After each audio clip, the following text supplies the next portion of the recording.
Dre and Dave hit it hard in the dark, spinning tales from the void never bark. Movie shows they tear apart, dimensions clash, they ignite the spark.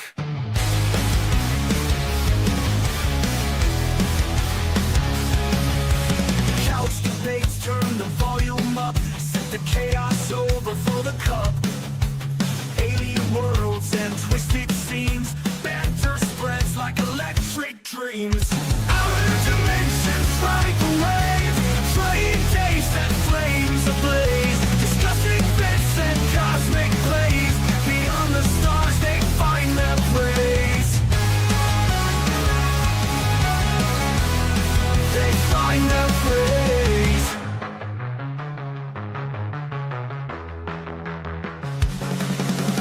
Ripping through the deep. Welcome everyone back again to the Outer Dimensions podcast. The channel that just a bunch of crazy fans of TVs and movies who like to chop it up. I can't say just two guys who like to chop it up because this is Allison's third. Something So like she- that. This is the She's a third time. regular now. She's our outer dim sister now. There you go. Exactly. Her and Brick have status now. Yes, they've officially become members of the family. Happens, Of course. As long as neither of us are cousin Oliver, it should be fine. And if you guys don't know the reference, check your history. Exactly. We all know about Cousin Oliver spontaneously disappearing, never to be heard again. And it's so good that we can Really be commented on that video because that guy, that channel is still going strong. I love their content. So again, great to have you guys here. I love everybody that's going to be here on this Friday. A little bit of news before we get actually onto the show. Next week, Friday, we will be having a pre-recorded episode go off. It will be Travis, Mr. Wonderful, will be coming on the show. Now, I will not be in the chat. I will be sleeping because the next day we are getting up at the butt crack of dawn to go to the beach for the weekend. So, I will not be in the chat as well. Exactly. Because next weekend, not this weekend, but next weekend, like Dre said, he has family going to the beach. I will be at Nickel City Comic Con. I'll be there, and also that Saturday is the ride for Roswell, so I will be busy and worn out the entire weekend. So Exactly. So he will be busy from riding around doing the awesomeness thing that he does, and then he will be going to this Comic-Con, taking tons of pictures, which I'm jealous of people that I want to go see, and possibly looking for something for me. Who knows? I'm not going there as a guest. I'm going there as a, I guess you would call us an exhibitionist with the Buffalo Ghostbusters. So we'll be set up there. You upgraded your status to exhibition. Yeah. Nice. But yeah, we have a lot planned. Sadly, a few people have already canceled, but hey, it is what it is. Yeah, we Dave and I talked about that off camera earlier this week. Sad. The actor of who plays Colossus, he backed out. So yeah, they've had about 4 or 5 people, and I'm expecting Ric Flair to bow out with his health status. That's true. I just heard about that recently too. Also, I will state that we have guests coming on the show in August. Yeah, I know I'm mentioning August and June, but the group that's Comic Asylum, the Comic Asylum guys, will be at Nickel City. That's like their show that they like to go to. They were hitting up a couple of other Comic Cons already, and I think that they're going to be there. So it might be a chance for you guys to actually talk to Dave face to face. So you guys, I do know that you guys do watch our content, even if it's on the replay. So we appreciate you, and just we look forward to actually having you guys as guests on the show. And like I said, Travis is going to be on next week. Mr. Wonderful, you all know him. He's a regular on Clubhouse. He has his awesome show he does with Ed on Tuesdays. And we are going to be talking about some cool stuff with him, wrestling related, because the 3 of us, Dave, myself, and Travis, are huge wrestling fans. So it'll be something fun to do. And I already got the stuff done. So it will be a I looked at the list. It's stacked. Yeah, I told stacked. you. And I you told you it know, was a stack list. So, and there's plenty of room for us to do 3 or 4 episodes on that one because I know she oh did yeah, it as part one. I did. You see, I like how you like. See?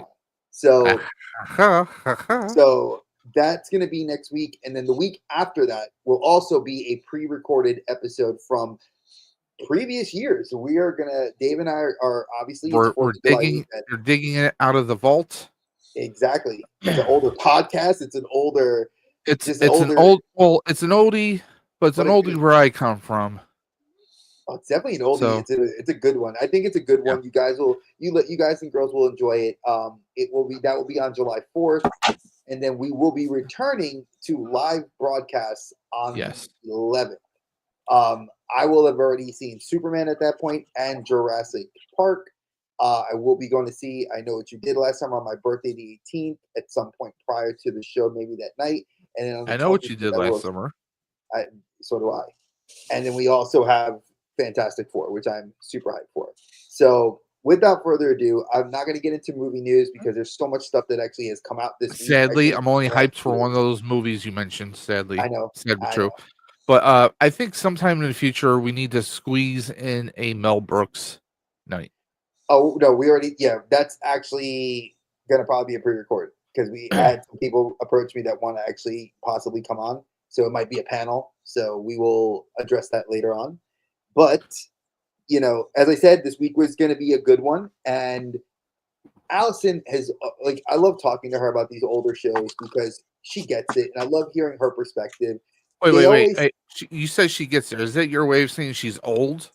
No, she gets it because we all grew up at the same That's what time. I'm hearing. Allison, is he calling you old?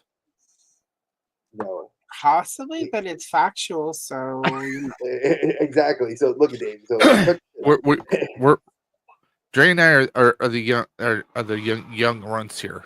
yeah, you guys probably are much younger than I am. I probably would have got stuck babysitting you guys. I'm going to be 47 Oh, you're not that in a much month. younger then.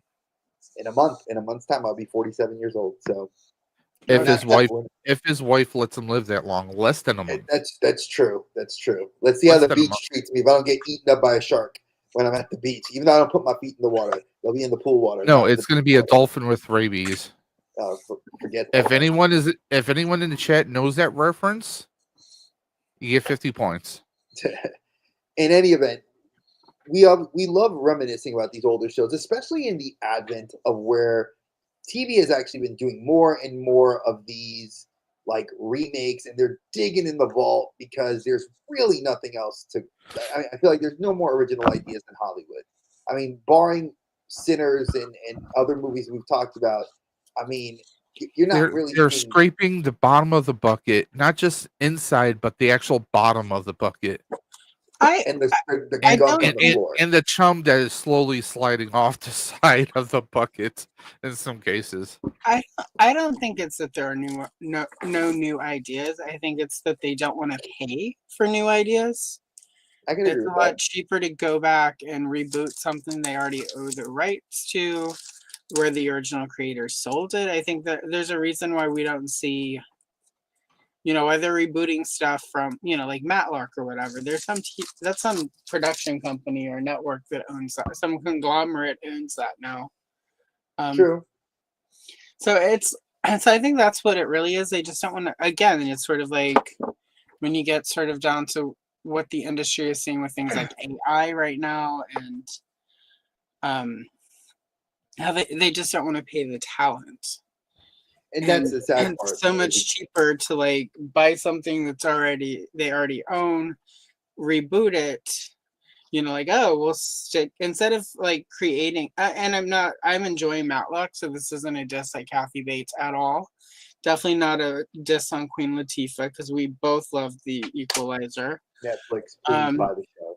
I mean, the few episodes I watched, I enjoyed it. But I mean, it's sad that I know that it's going to come to, it only has so many seasons, but fingers crossed, maybe there's a crossover movie or something, No, Netflix. I want Netflix to buy the show. But like Queen Latifah, Kathy Bates, like these are people that you have to pay money, like good money to get to be on your show. So it's a lot easier to save money just by like, oh, well, we own Matlock already. We own the Equalizer. We own this property. Let's just put a new spin on it. We're going to have to hire writers, but let's not hire them to create anything. Let's give them this thing that we own that exists. So we're not having to pay as much. We're not having to pay somebody for a new character. And I think that's why they keep like rebooting. That's why we keep getting new Star Wars movies and new Marvel movies instead of new stuff out of Disney, because they don't want to pay for new stuff. So anyway, that's my soapbox. Did you? So I will mention a little bit in movie news. Apparently, 28 years later, outsold Disney Pixar's Elio today by $5.8 million domestic. And people are saying that's like scary, because usually Pixar films in their releases are dominant. I mean, it's like Pixar and Imagination. Those DreamWorks, those are like the big three that we usually see do pretty well. Buddy of mine, who he's kind of like a pseudo, like he's he does very good long critiques of movies, just amateur for fun. I asked him, said, so what are your thoughts on it? He says, I said, how would you rate it amongst the previous two movies? He said it's on par with both. I'm like, okay, I can go with that, because I've seen these so-called reviews that putting it down, and then we see the other reviews that it's like, oh, it's 90-something% fresh on Rotten Tomatoes. So it's like you just kind of take whatever they're saying with a grain of salt, but it's that word of mouth from like your people. When someone who goes to it, and you're like, okay, they're like, yeah, it's good, and apparently it ends on a cliffhanger, because there's going to be another one coming out, I think, in November. What, 28 years? I guess it's going to be some kind of a sequel, he said. Like, there's going to be another one coming up, like, later on this year or early next year or something. There's nothing on the calendar. I looked. Yeah. I mean, that's what he said, so I was just going by what he said. Yeah, I haven't confirmed anything. I do plan on seeing it at some point, though. Oh, yeah, 28 years out. That's going to be one I probably will catch on a Tuesday for $5. Not saying I don't want to see the movie badly, but Ballerina is one I want to see for more. I just wanted to mention that bit of movie news because it was something that was a little just surprising. What about the other bit of movie news? I saw IGN and a few other outlets reporting Barenthal's Punisher will be in the next Spider-Man movie. Well, it's Dave and Disney already posted that they're restructuring. They're restructuring the whole Disney Plus branding for what the TV shows are going to be like now. So the TV shows are going to be situational and kind of need to and targeted, and then the movies are going to be for like the world events. So like I'll use a world event like Null, Galactus, Doomsday, Doom. Those are going to be the movie focuses, and then there'll still be the satellite films that you'll see. But like movies, like we just heard, the Young Avengers, which they changed the name of it. They announced it today. It's going to be called Champions, which is wrong because not every member of the team is actually there. You're missing 3 key characters, and I have opinions about that. And I will say that it's Disney, but they can't have one character because of Sony. I'm gonna leave it at that. You can't have one character because of Sony, because Champions needs Miles Morales, and he's not there. And Fox, which is no longer an issue, the X-Men, you need to have Cyclops' child in there that has a visor, and there's another character that's yet to be mentioned, but there's so many things that you have to touch on. But they're calling it Champions, which again, not happy with. But it's gonna be a TV show only. So also, because before we get going to be sponsored by Champion Apparel. No, in any event, Monday drops. It should be the 24th is Monday, if I'm not mistaken. If it's not Monday, it's Tuesday. I want you all to make sure you tune in to Disney Plus. The first 3 episodes will drop of Ironheart, and then there will be on July 1st. They said they will drop the last 3 of the series. It's only 6 episodes miniseries. And that's, I think, perfect for a show like that. We waited, I think, damn near 4 years was between the time of Wakanda Forever and getting this series. So let's just keep our fingers crossed. And Dave and I did say that we would review that later on this summer. So that will be something we will pre-record and put up on the channel. But I don't want to take any more time talking about this news. It was something that just hit the top of my head. So let's actually get into the remake. So obviously, we know the remakes. This week's remakes, I tried to put in date order, which was not fun. But I did my best to try. Now, Dragnet. It was funny because I sat talking to Dave about this list about a month ago.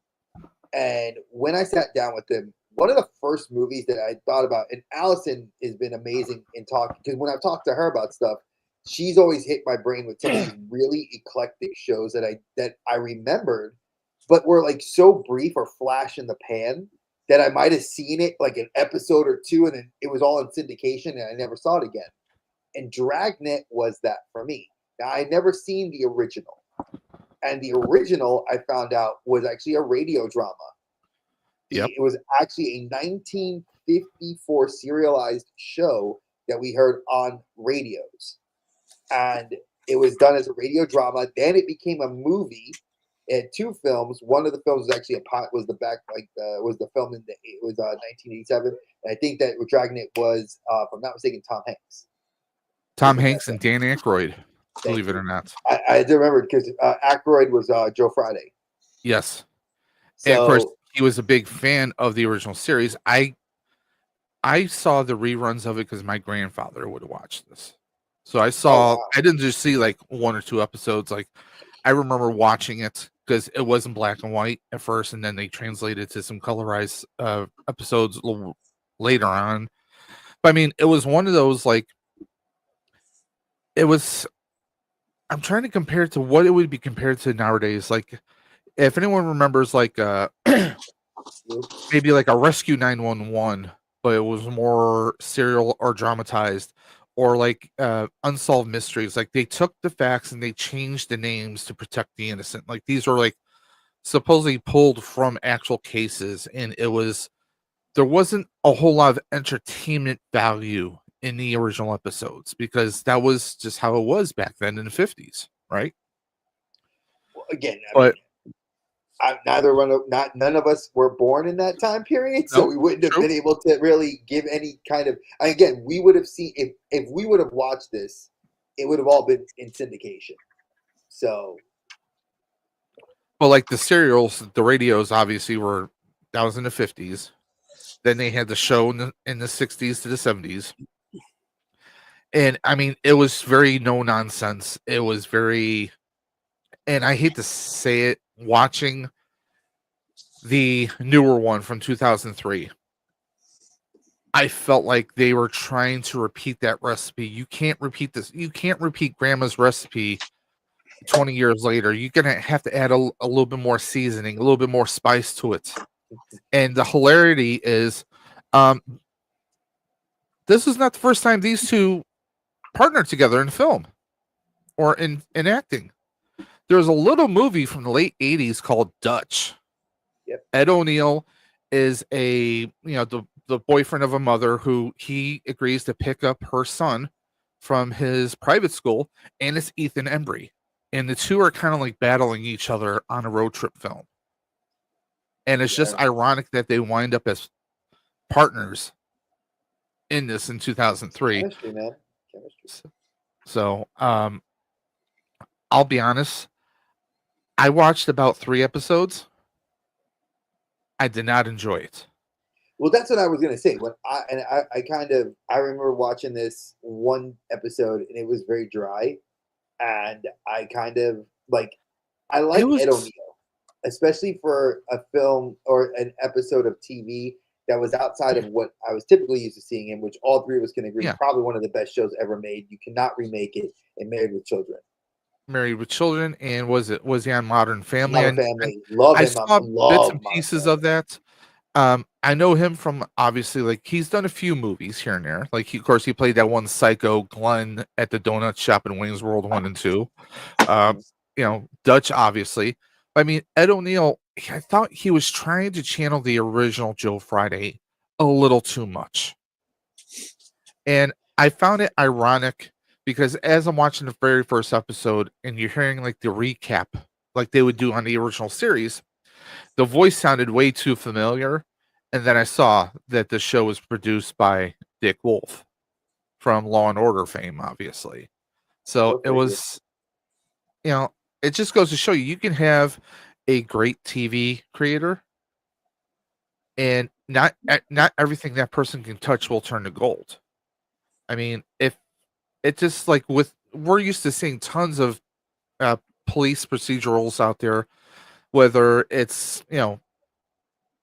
NYPD Blue back in the 80s and 90s on ABC, or whether it was the various Law and Orders, both in the US and in the UK, NCIS, which is another long running one, or the CSI shows, they all have story going on. That's what I think was lacking from Dragnet was it was focused on the crime. It was like, okay, the script writers were using the facts of a case and there was no background. There was no life to it, I think that was the spark that was missing from this. I mean, the concept of Dragnet, they could have I don't know, they could have added some stories going on, some development. To me, it felt like there was no development. I only watched 3 episodes, but it was still dry. It's like if you go to someone's barbecue, they're just slapping ribs without any sauce or any seasoning. There's no rub or anything. They're Oh, throwing God, chicken on the grill absolutely. without any kind of seasoning or flavoring. I'm like, that's what it felt like when I'm watching this. That's what I got from this, and it's sad to say because I mean these guys are two very entertaining guys. I mean, hell, uh, Ethan Embry is Mark from Empire Records. He's known for playing some stoner guys. He was one of the like lead science guys on an archaeologist team for the movie Timelines with Paul Walker and Billy Connolly. I mean, he's appeared in a lot of good films. It's just again, I think if nothing against Ed O'Neill or Ethan Embry, I think it was the way the show was being written. An actor can only do so much because they're given direction or they're given the script. They have to go by that script. We've And argued I that think it several just times fell here. flat. Huh? We've argued that several times here on the show where Yeah. we talk about people like who do you blame? The director, the writer, the conceptualists, all the who they got to appeal to. So again, I mean, Allison, Marketing teams. I'm curious. I only saw the new show one episode in like God, it might have been like 2000 something, right when I was graduate in grad school. Like I might have been catching it one night I was working on a paper. I don't know if you've seen either of them. Give us your perspective. Well, I mean, I was not alive for the original show. It ran from like what 51 to 70 or something. Yeah, 67 to 70. But if I you think it was technically follow the 51. radio, Yeah, the I think radio dramas were 51. okay. So yeah, this is just before. I mean, I'm sure my grandparents watched it in syndication. It just my first real. I mean, like obviously there are parts of it, like I want to say Sesame Street did like a parody of it at one point. Yeah. So like just the facts and like sort of some of the tropes that it gave us, like I was familiar with, but like I didn't. My first thing was the movie with and I guess 87 with Aykroyd and Tom Hanks. And I didn't think it was that memorable. I feel like Dan Aykroyd after Belushi left is sort of he lost some of the sharpness. I don't think he had Belushi to bounce off of him. Everything he's done after Belushi passed for me has always felt like it's lacking a good bite to it that the stuff with Belushi bottle just wasn't there anymore. Yeah, there was something about the way they played together that and like Dragnet, the movie, like Tom Hanks is Dan Aykroyd is not the straight man, doesn't really quite work. I mean, like he's super like goody goody, and I don't know. It wasn't. By the book, nothing but the book. Yeah, it didn't work for me. I did watch some of the show just because, and again, it felt like it was trying to be a Law and Order, and it just for me didn't land. I think overall, I think I think Dragnet just isn't. It's not for everybody. I guess, which sounds weird to say, and there's never been a version of it that has hit for me where I felt like, okay, this is great. It's never been offensive, like where I'm like, God, this is terrible. It's never engaged me. I'm sure there are a lot of people that it has. And this might be like their favorite. I'm sure there are people who have like Dragnet posters and like all sorts of memorabilia, and I love that for them. It's just not me. But I think the reason the LA one just didn't work is I don't think. Well, one, I think the original fan base is dead. 50s. Literally. Yeah, literally. And again, it felt like it was trying to be a Law and Order, but it also felt like it was trying to be Dragnet, and they're just two very different genres of cop show. Yeah. And I don't think there's a way to mesh that together. It's entirely possible somebody could come around in 5 years and be like, we own Dragnet. Instead of making something new, let's do Dragnet. And they'll like cast Queen Latifah and Kathy Bates, and I'll be like, finally, Dragnet works. Or better yet, we'll get like RuPaul and Trixie Mattel on Dragnet, and it'll be like drag queens solving crimes for the police. And then I'll be like, finally, Dragnet that works. West Hollywood division, Exactly. Give us some camp. I think parts of the 87 movie almost worked because they were trying to go a little campy. Yeah, they were having fun with it. They knew the audience. They knew the audience. They knew what they were shooting for. 87, Tom Hanks he was like your go-to comedy guy. He was very likable because after Bosom Buddies, he did Money Pit with Shelley Long. Yeah. He did Big. I mean, I think Bachelor Big might have been the same year, actually. I think Big was... Or was that 89? I think Big was 89 or 90. Yeah. Let's see. I mean, he was still doing the comedies back then. So I mean, 1988. So this was the year. So Dragnet was the year before he did Big, which was was the movie that blew him up, really. I mean, he's speaking of the Dragnet movie, they did have in the Dragnet movie they had the Joe Friday's partner from the original series in there. Yeah. Who a lot of people who are classic TV show fans will recognize him as the Colonel from MASH. He was on the original. He was Joe Friday's original partner. Yeah. He winds up being the police captain in the Dragnet movie. I think now nothing again. Obviously, I'm a big Dan Aykroyd fan myself, but yeah, he was trying to emulate the voice of Joe Friday from the original series. Yeah. Because Dan Aykroyd, he has this ability where he can say things, very technical explanations, and he can do it very fast in a very certain cadence, which he was obviously that's what he was doing in the movie. It's one thing to honor or do an homage. It's another thing to just kind of do it. I think if it wasn't for Tom Hanks in that movie, his portrayal in that movie, I think it would have been more ill received than it was. It was like you said, who really remembers Dragnet? A lot of people wouldn't. Honestly, I forgot about it when we were doing this. We had it on VHS when I did the research.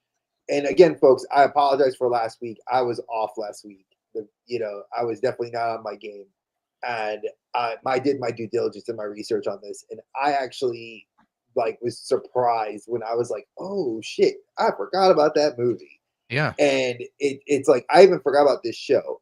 So one thing I found interesting was that I realized Dragnet was just terrible when I remembered watching it, and I did YouTube a couple of clips from what I remembered.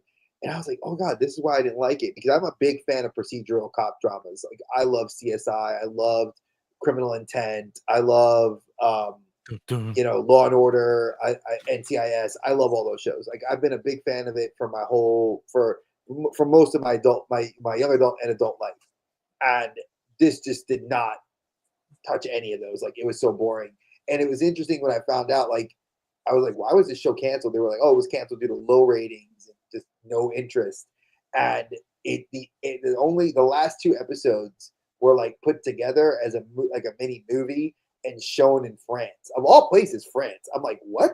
Apparently, Ed O'Neill has a huge fan base over there. Go figure. Like Hasselhoff has got Germany. I guess Ed O'Neill's got France.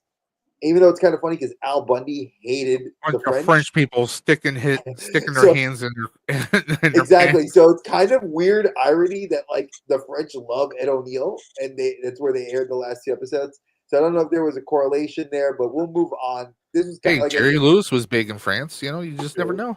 So this is thumbs down all around. Now Matlock, I have to say this. I never watched Andy Griffith as Matlock. I didn't grow up with it. Like my grandparents were old school Puerto Ricans from the island. When they came to the States in like the late 50s, early 60s, what the stuff that they watched when I grew up in the 80s was like my grandfather was huge on like watching Spanish news, and then he would have watched occasionally a cop drama, but was really a big baseball fan. So stuff like the Andy Griffith Show, my grandfather would watch those classics, and that's how I knew the character, but I never watched the originals. Fast forward to last year, Kathy Bates. I absolutely love Kathy Bates. Fantastic actress, does phenomenal work. Great with a sledgehammer. And you put her as the role of Matlock. And I was like, I need to watch this show. And I missed like the first half the season. Like I had missed the first 10 episodes. So one day I just was like, I'm going to just binge it. I found it online and I was like, I'm going to binge it. I binged it and I texted Dave after the third episode. Was like, Dave, you got to watch this show. I'm hooked. I'm on episode 4. I then started watching it weekly. Jay's got a thing for grannies. I don't. I mean, not saying if a hot gilf ever wanted to, talk to a brother, I'm married, but if I was single, hey, holla, but not happening. Kathy's got that money. Meredith might say, like, go ahead. Yeah, go ahead. You get some of that money first. Let's see the cash first. They'll probably pit me out. In any event, watching the show, I had such an appreciation for Kathy Bates' level of acting, and it did not feel like the show that I had read about of the original Matlock. Nope. And they spoof. Tons of episodes are always throwbacks to like the husband dresses like Kathy Bates' husband, Maddie's husband. She dresses up as Matlock in one episode, and I was like, "Oh, this is hilarious." He looks like Andy Griffith, Then they talk about like, like that old show in the before my time. And Kathy Bates is in her 70s, 80s, almost pushing 80s, and she's phenomenal. Her delivery is spot on.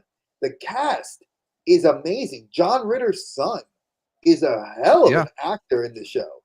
Like you have top, Bo Bridges. He's appeared in a lot of stuff. He's done a lot of stuff. Kid. And and the thing is, I actually watched the original Matlock because my grandmother would watch it all the time.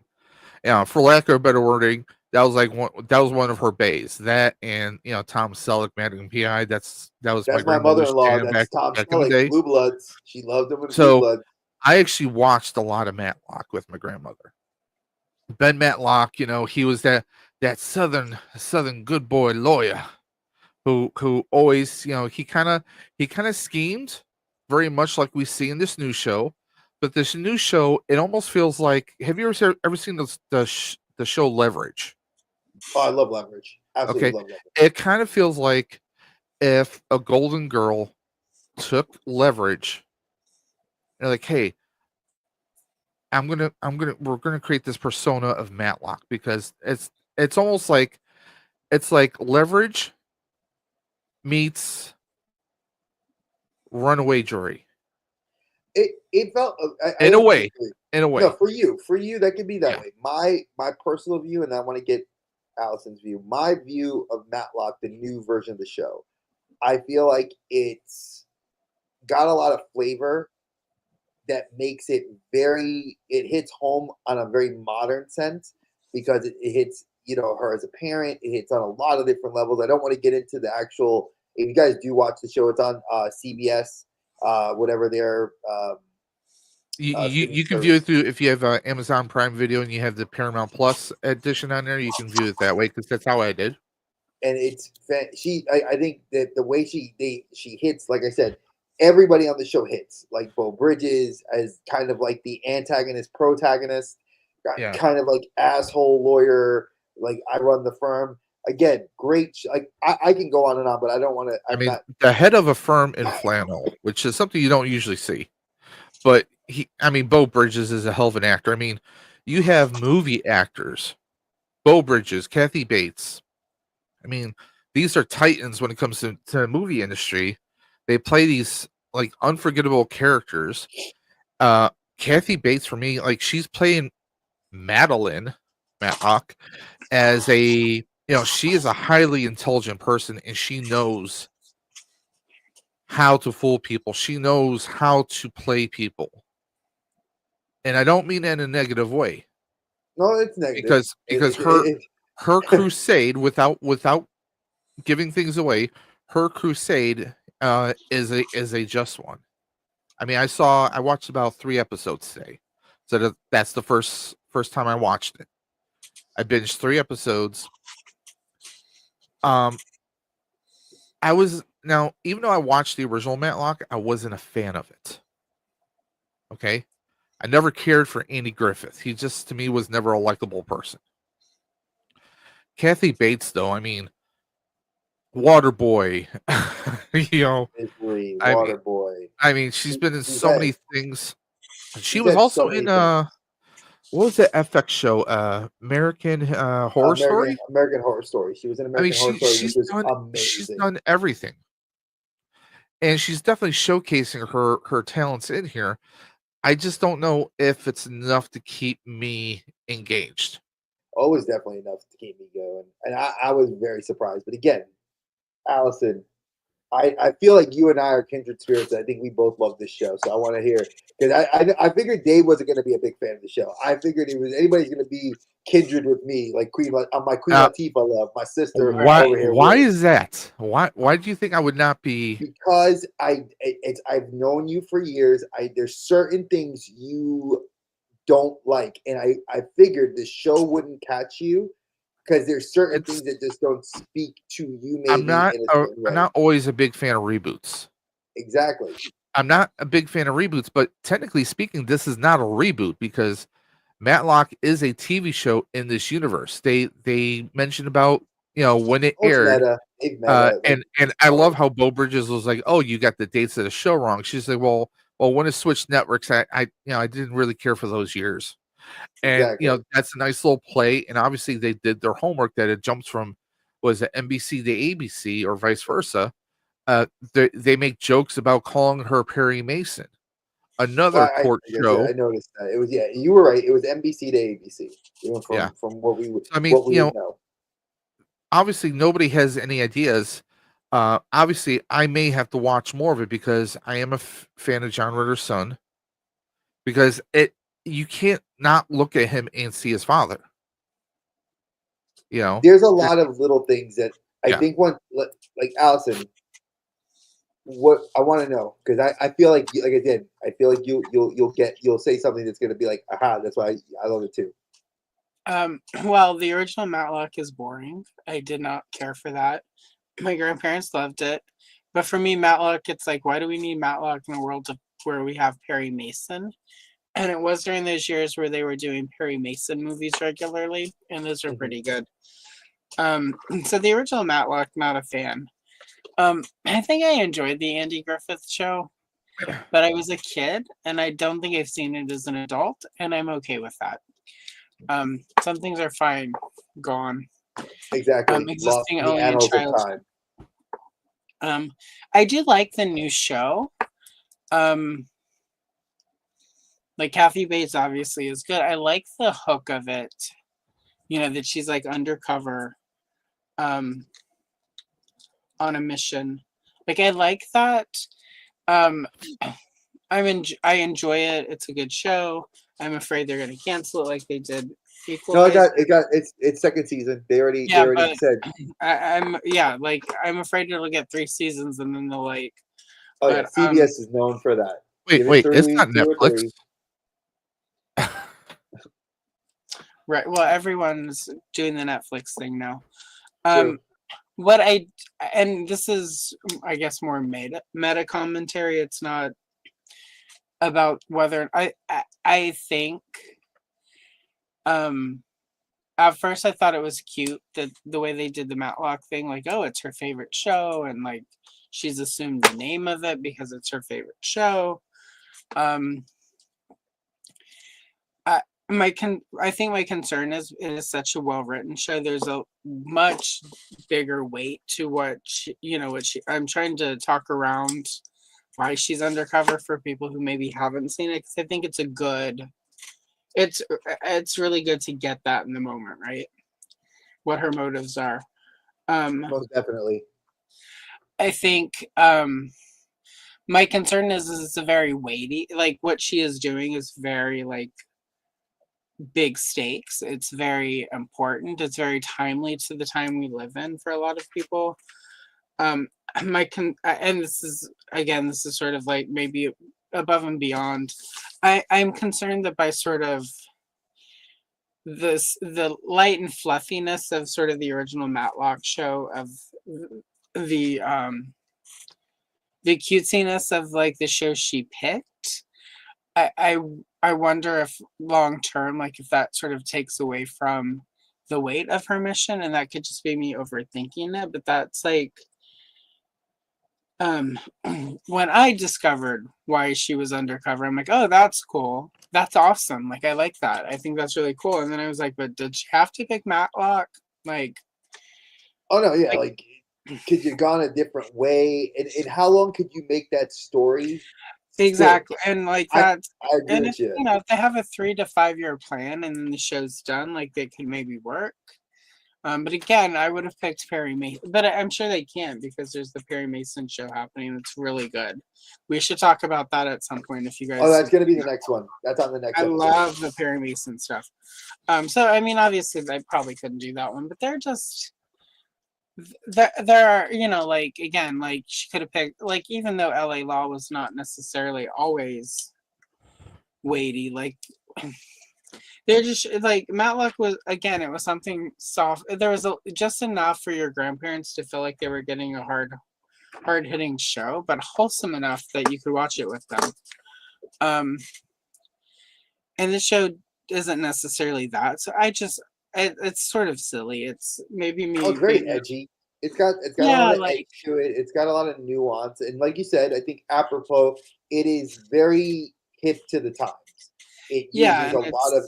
It's very like, and I love that duality of where she's trying to hold on to that, like she uses her southern charm and the old school, but she's like really hip and new school. And it's sort of one of those things where it's like in 20 years, if somebody watches the show, if we're all still here, as a society, like, and her motive, why she's there, will be something where people can be like, wow, this was something people dealt with back then. Like it could potentially have a timelessness, but also be really specific to what we're going through as a society. One of the ills we face, sort of from like 2010-ish to like now, that like people are really grappling with.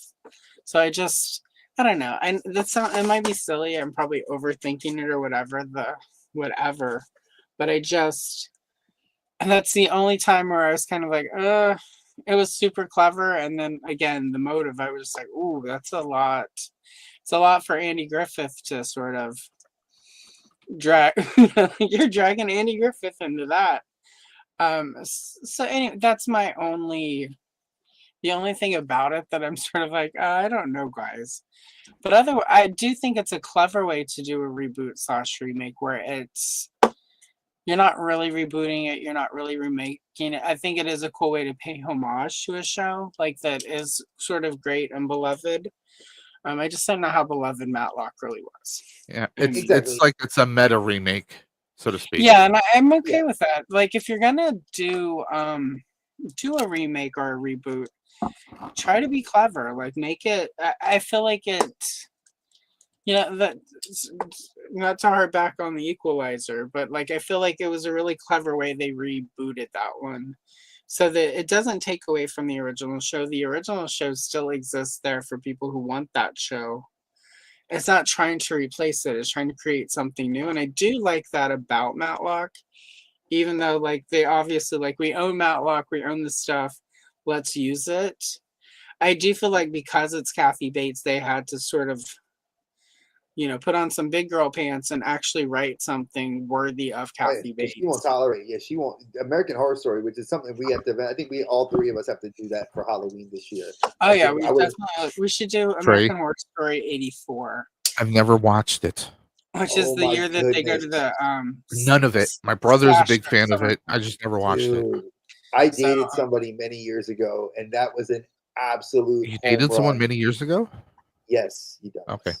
Yeah, it's been It's almost 20. It's been almost 20 years now of American Horror Story shows. Yeah, and the shows have been all like the stuff that she's been on has just hit home. Yeah, runs. Kathy Bates. She was. I think her first season was Coven in New Yep, Orleans and with the then Witches, and we she did, got a really. That was the season I got. I didn't get into the show. I got into the one afterward, which is the post-apocalypse. Yeah, That's and the so episode where she was fantastic. yeah, she's gotten some really good acting, good role. American Horror Story, even when it's bad, like you get really good performances. Anyway, though, like again, sorry, I know that's sort of a silly thing to complain about the show, but it's your perspective. I mean, you I don't just- need to apologize for that. I don't want anyone to think I'm one of those whiny fans. Like, oh my god, they're ruining it. But I feel like it's a detriment to a degree. Whereas if they were just doing a straight up remake, where it was, But again, I think they had to be clever because it's Kathy Bates. You can't just you're Andy Griffith's now Kathy Bates, but you're a woman. Go with it, run with it. Well, I think that's where it goes a little bit different, though, and that's where I think the show hits on a lot of other levels. Like, yeah, granted, and I use this term, and I hate the term DEI, but a lot of and everybody's been tearing up like Ironheart for that sort of stuff, and they've been tearing up this show. Like, oh, why did you have to put it? Honestly, it fits really well, and the content can be like Allison and I both agree. It's a lot. It's very heavy. This is not your typical, like, oh, I can sit down and expect to laugh. There are several layers, but the layers are I'm going to be very honest, it feels one note. I don't see it going beyond 2 seasons, possibly 3, because of the level of where we ended season 1. Yeah. It's like, I don't see it going beyond, like you said, if there's like a 2 or 3 year plan, awesome. But I cannot see this mapped out for a 10-year plan like NCIS or like a 20-year plan like CSI. No. They covered so much story in this brief 1 season that you're kind of like, what more can you really do, like, to draw it out? Well, and there is that thing, the hook of it, like the reason she's there. Once that's completed, you have to manufacture reasons to keep her as Matlock, right? And so the folks know, that's episode 15. Yeah, they make you really work for it. There's 19 episodes for the season, and 15 is where they really, the plot hook thickens. Episode 11 is where you find out the heaviest thing, and then 15 is where the twist really kicks in, and then, like I said, goes to the end of the season, and it's fire. Like I said, I enjoy it. But again, I like that heavy-handed storytelling. I like Kathy Bates' delivery. Yeah. There's a lot of positives. If you can look past this, they're not giving you, and I know a lot of the new age kids that are neurodivergent and adults that are neurodivergent may not be into saying, well, shit, I got to wait 15 episodes to really know what this. It may not be your cup of tea. And I would tell you, pass it. I would tell you pass it. If you can sit through it, it is well worth the season 1 and when we get season 2 later this year. Now, I'm going to say this, even though I've only seen 3 episodes. I will based on the first 3 episodes I've seen, I will commend the creators of the show or the showrunners because they didn't just reboot it. They gave it a different approach. They gave it a whole different curve. But also, part of me in the back of my head, because Dre knows he knows somewhat of how my brain works. I'm sitting here watching this, but I can't help but think that I'm sitting back in my head. I'm like, this has like more of a crime drama twist of Suits. If anyone watched the original Suits show, because he wasn't a lawyer, but they were pretending that he was being a lawyer. We have someone who I believe, she has her law degree. She was the lawyer, right? Dre? Yeah. So yes, she is. She has her law degree. She is a practice lawyer. She actually had her own firm. Newsflash: there are elements of why you wonder why she has lots of money. She owned her own firm. That kind of gets you get that by the 3rd or 4th episode. You kind of get that idea of knowing what that. But like I said, the main big story arcs you're not going to get till at least 10 episodes in, and then 15 episodes in, and then it ends 3 episodes or 4 episodes after that. Now, I do want to hit the chat up. Derek, he of course, I have to acknowledge this. Dre knows I have to acknowledge this. The Quantum Leap reboots, it had potential. Now, Derek, if you are a fan of that, we may be talking about that, but also you can follow the Dave's Dimension channel. I will be revisiting the Leapcast, where Yes. I do have a plan to potentially review original episodes, but first I want to finish up the reboot series, which sadly only lasted 2 seasons. But hey, it happens. We see this happen with a lot of shows. And I love that he said I'm surprised that the new Wonder Years didn't have more legs to it. That's another show we're going to review. Yeah, because my wife and I watched, actually really were hype about that, and we had Hulu at the time, and that was right at the height of COVID, because that show was a pandemic show. I'm sorry to say that some pandemic shows did not make it out of the pandemic, and that was one that I felt had the same level of potential to push through the pandemic into what we would have been still going, but it's viewership changes, times change. It is Obviously, what it is. Sadly.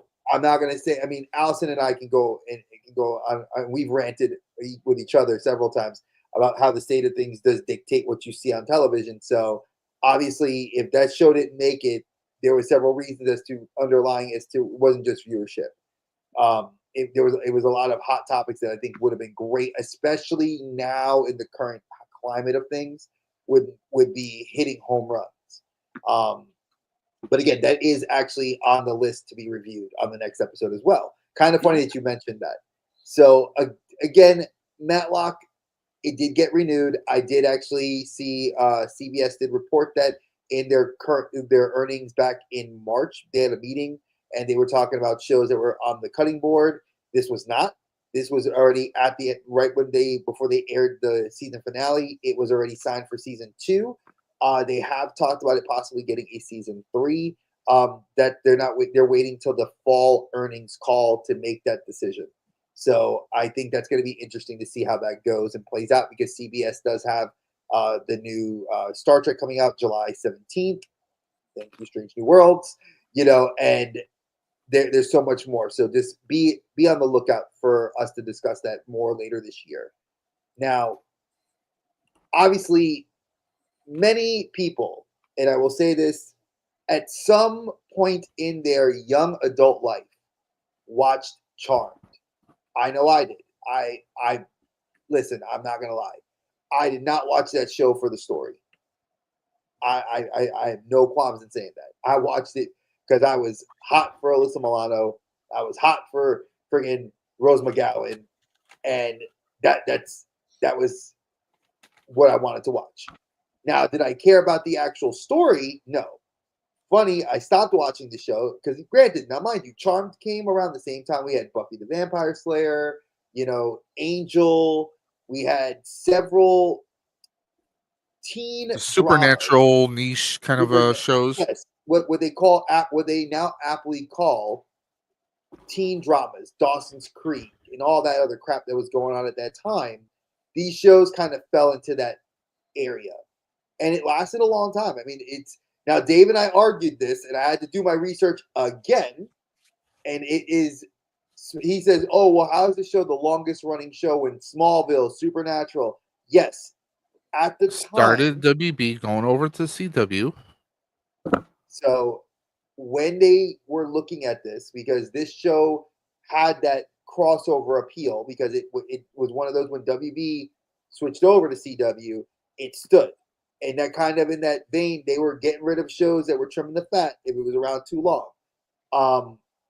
Some of it, they were using the technology they used in Buffy the Vampire Slayer in the later seasons, and again, the show had a switching of characters and cast because there was issues. Again, I didn't get into the old show. I knew the drama of the old show, but I never got into it. And there used to be a convention I used to go to a lot because I used to go to the convention circuit during those years.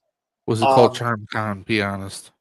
No, it was anime cons and like comic book shows. Like they were always at one of those two things. You saw people cosplaying them or anime crossovers, people wanting anime art of the Three Sisters. Really four if you count it, but not really four. Depends. Rest in peace, Shannon Doherty. R.I.P. Shannon Doherty. Even though you were not the reason I watched the show, but I respect what you did. Now, fast forward to 2018. I absolutely fell head over heels in love with the show. Like I watched it from I was like, "Ooh, Charmed!" Like a modern version. I'm like, okay, the girls aren't the most. He said modern. I had to say modern because listen, we're talking about a lot of old school shows, so modern. You got to bring it up to the time, present day. So 2018, that is now 7 years ago, and I watched the show and I was very interested. It was like, wow, this is kind of cool. Like I didn't expect that, people of color, again, at this point in my young adult, I don't want to say my adult life, I guess now, my young adult life, I didn't care about that stuff because there were three witches, whatever. It's cool. When I see people more of color, and I know CW is trying to broaden the strokes and, and they're trying to bring people into the fold of it. It has an appeal. And, they did play up on a lot of the mythologies of, African mythology and like Latino mythology in the show, which I thought was freaking awesome. It wasn't just like Wicca and like European mythology of like casting spells and witchcraft and warlocks. It actually bent into those other realities. And then, of course, they spin it around on its head. And they do like modern twists and use stupid like crap like that. But again, I absolutely loved it. The biggest gripe that a lot of real hardcore Charmed fans have is that none of the original members were consulted prior to Shannon Doherty passing. There was a I'll podcast, ask, why should they? Again, Holly Marie Combs is the only one that needed to come back. And it made sense because she was the mom. These are her kids. Like, I remember Alyssa Milano, I think, showed up in one episode in season 2, if I'm not mistaken. If you guys want to crucify us in the comments, please do. I just remember Alyssa Milano having one episode, or Rose McGowan. One of they had showed up or had like some interest in showing up on the show. But like Shannon Doherty was like, I wash my hands of it. Why she would be interested? Because she had left Charmed when they didn't want to pay her the money, and she was done with the idea of the show and wanted to pursue other things. And then I was like, why would she be interested in this? Again, the newer show obviously ended right at the end of COVID. I'm surprised it made it through COVID because, again, we're all staying at home watching TV. I guess it was, as long as it did well and it did perform well, it stood. It stayed on TV, as my wife would say, because she'd get mad at it.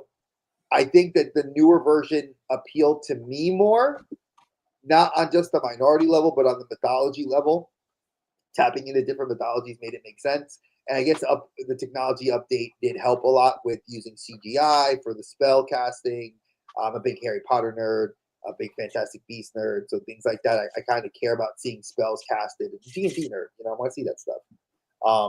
But again, I'm gonna defer to my panelists. Ladies first, Allison, did you watch?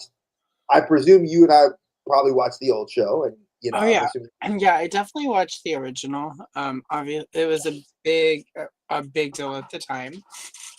It was kind of like getting the Craft TV show that we didn't get but needed. Yes.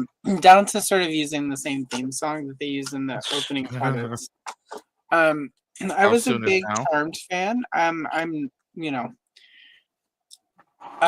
so for me, like, the reboot felt too soon.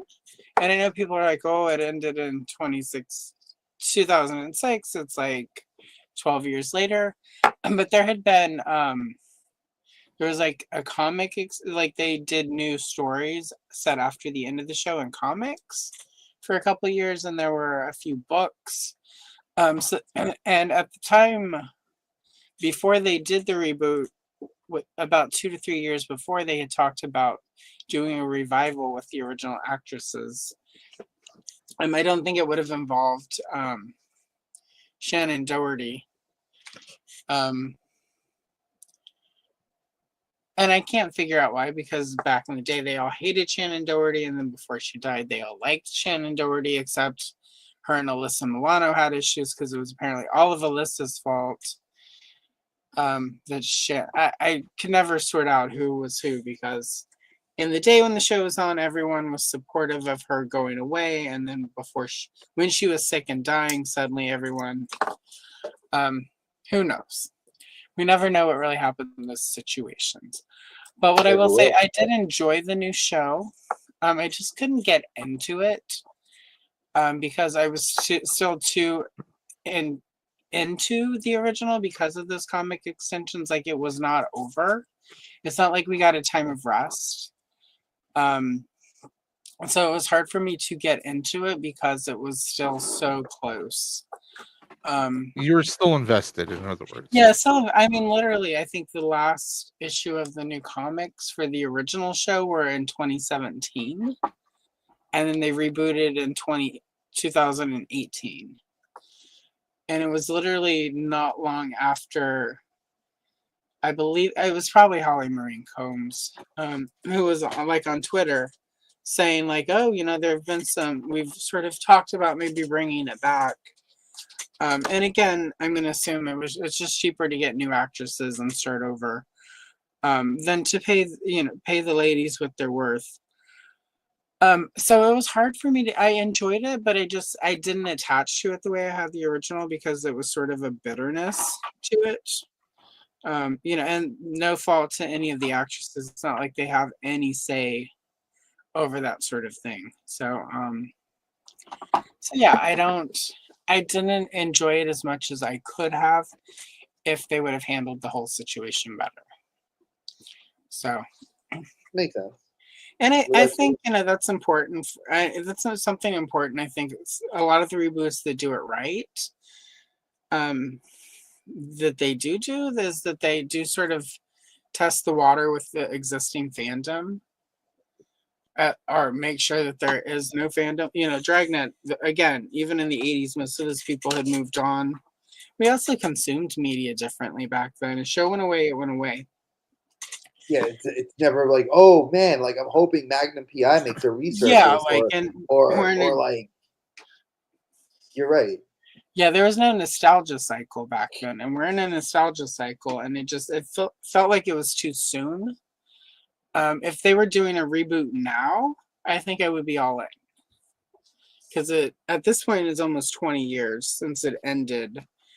The last of the new, but again, it feels like some of the reason they stopped doing the comics and the other expanded universe stuff was because they were rebooting it, and they didn't want sort of to cross the streams, if you will. Wah, wah, wah, wah. Yeah. So So again, I liked it. I just wish they had done it in a way where it was, where more of the fans of the original Charms could have been more invested, because I know a lot of the message boards and a lot of the sort of fandom I interacted with, we were all just sort of really disappointed that we had it felt like we were building to one thing and then we got another. So I mean, there were some people who said some racist shit. Like, I'm not even going to pretend there weren't some of the fans who it was totally just because it was a bunch of brown women and not some pasty ass Mayo sapiens in it. But for me, it was just like, I'm invested in these characters. I'm invested in this world. I probably watched it more because of the racist people, just to sort of counteract those assholes. But I couldn't attach. I didn't attach to it. And again, it was disappointing. I wanted to. I think it's a really powerful. The term is less rewatching it. Some of it is not aged well, But 1999 to 2006, it was an interesting time, where we were with various awareness of things, and empowerment for women. It's we're a much different place now. This week, who knows, in 2 weeks. But right now, like, it's just, there are things that happened in that show that we would not do today with our women lead characters. And I do think 2018 was very much of its time in a good way that way. So, like, I don't know. I wanted to like it more than I did, but again, just for some of this, there was a rug pull. I agree with that. There definitely was. In that show, the show, it had the newer show has its moments, and I think it really does the bond of sisterhood, of legitimate sisterhood, like by blood, not by just the idea of a coven, but like actual sisterhood. And I know, Shannon Doherty left, and for any of the OG fans out there, hey, what's up, Beyond Sanity? When you have the original show where Doherty left and they had to find, the sister that was like the lost sister, and that's kind of how they started this. And kind of exactly how the new show started was on that premise. And I like that idea. I like that they played off of, like, we're not going to let somebody like ruin the show. So let's start with the premise that worked. But I do agree with Allison. At the same time this was airing, Buffy the Vampire Slayer, Charmed, several of those CW shows, WB shows, were getting Dark Horse, Boom Studios comic books that were actually, like, as far as I know, canon to the universe. Yeah, no, they were all considered canon. I don't know about the Buffy comics now that Whedon is continuing the show. Yeah, and a lot of what he did in the comics, like, there were some choices. And I think the other side of it was, what I will say is, they set the new Charms like in Michigan. So it wasn't like they're back in San Francisco. Like, they changed enough of it that it would have been so easy for them to just do a little extra writing to be like, these are the new Charmed ones. So that there was that room at some point to bring the original cast and the original characters in as needed, instead of like treating it as if it was just all brand new. So you know what could have been done, and I think that the CW, and I say this with the Arrowverse, I think the Arrowverse did it the best in this one regard. When you have to unite universes across networks and across everything, the Arrowverse, Chef's Kiss, did it the best. When they were like, oh, we're going to take Black Lightning, Superman, Tyler Hoechlin. We're going to take Supergirl, Melissa Benoist. We're going to take Arrow, Flash. Then we're going to go to Titans over on Max. Yeah. And we're going to take the freaking Doom Patrol on Max. We're going to take their Batman and we're going to put it all in a big blender. And holy shit, it works. It was like, again, I say this, every now and then you can catch lightning in a bottle.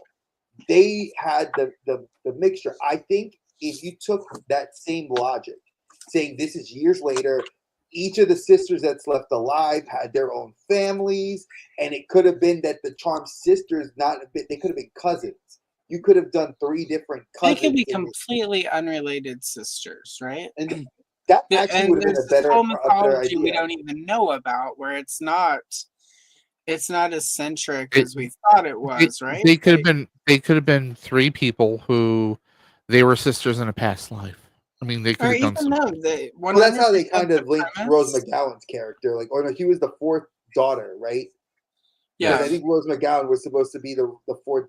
I remember reading somewhere, and I heard her say somewhere that they had pitched the idea that she was the reincarnated soul of the mom, and that's what they were trying to do, and that nobody really liked that idea, so they pitched her as Right. like And the thank lost God sister. they went with a different letter and didn't just like try to do the P's again. right. Yeah, but Um, again, I think that's just my view. But go ahead, Allison. I'm sorry. I didn't mean Well, to cut you but off. I think, like they easily could have just had that been the mystery of the show. Like there should only be one set of charms, yet we've got new charms. We've got new charmed ones, and like there's so much that they could have without even having to bring back the actresses, because so many, and at that time Rose McGowan, that was when her life was blowing up. I don't think you could have gotten Rose McGowan. I mean, she may not have even been able. They were filming, I think, in Vancouver. I don't think she could even Yeah. leave the country at one point in there, just because of how mixed up everything had gotten for her. Yeah.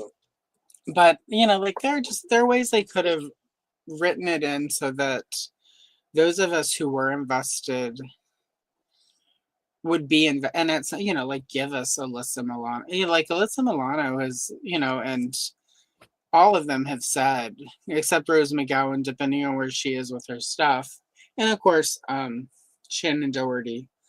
And I don't blame her for being bitter about how everything went down. That it's like the 3rd show she got fired for because people thought she was a bitch. After a while, that makes you mad. But they just could have done things, like where they added some mystery to it, and I think. Again, if it were today in 2025 and they announced we're rebooting it, it's going to be an all new set of sisters, I think it would have played way different than it would have less than a year after the last expanded universe that's in canon book had come out. And part of why we weren't getting more canon stuff was because they were doing a new show. So I think they botched that, and I think they could have gotten 3 or 4 more seasons if they had really brainstormed that and really worked to the advantage of the existing fandom. Literally just a vision of Alyssa Milano, like you're the Charmed sisters now. You must do this, and then have a big episode where they have to rescue somebody. I don't know. No, that would have been actually. I think that would have been a great way to think of. Let's just stick with the teen dramas for a second, and let's go back to Buffy the Vampire Slayer.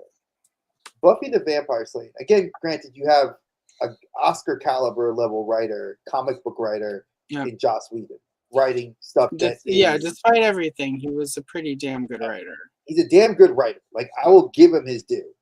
The fact that he was able to instrumentally use 2 ideas that have now translated to every show that has come out on television and on streaming. Take the silent episode and take the musical episode. Every show since Buffy the Vampire Slayer has one of those things in there. Star Trek did it amazingly recently, Strange New Worlds. Absolutely fantastic episode, probably one of the best episodes of Star Trek ever, in my opinion. But Buffy did it first. And then you look at all the shows since then.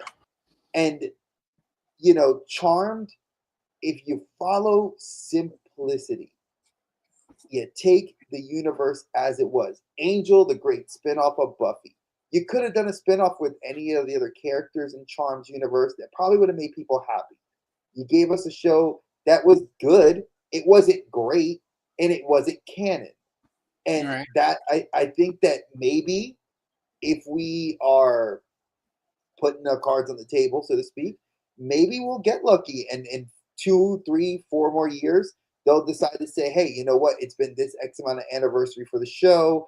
I want to do something brand new, but let's look at what's the material that's canon, Yeah. and maybe honor Shannon Doherty's memory in a way. Let's honor the cast of the cast and crew that were still alive and may want either a small part or even just a cameo, like walk on, just to Brian be Brian there. Krause, And who was Leo from the original series. exactly, you know You what I'm could saying? have Like, him as an elder. there's a lot. There's a lot you can do. Like, you know, there's so much that could potentially have been done, and it wasn't. And I do feel it's wasted potential because that last season was a throwaway season. It's like he really focused on 2 sisters instead of the 3. The third one was always like kind of like they were like doing the war of like warlocks and demons, and it almost felt like you took Supernatural's idea, you took Charmed idea, and then sprinkled Buffy and Angel in there, really more Angel than Buffy, and tried to run the show like, oh, there's secret agents and we have like the FBI of witches. And I was like, this is too much. Like, y'all are. It kept me interested to watch it because there was, again, nothing to watch at the time. But why not look at the material that was Boom Comics and Dark Horse were putting out? Like, why didn't you look to the novels? Like, fan fiction has always been a great area to pull from. We've created characters that have become long-running, standing, now canon characters in universe. Darth Maul, a character that the fans gravitated to, created fan fiction for, now is one of the most popular characters, more popular than Boba Fett, established characters in canon. Dash Rendar, popular character from the video game, was a one-off video game canon character.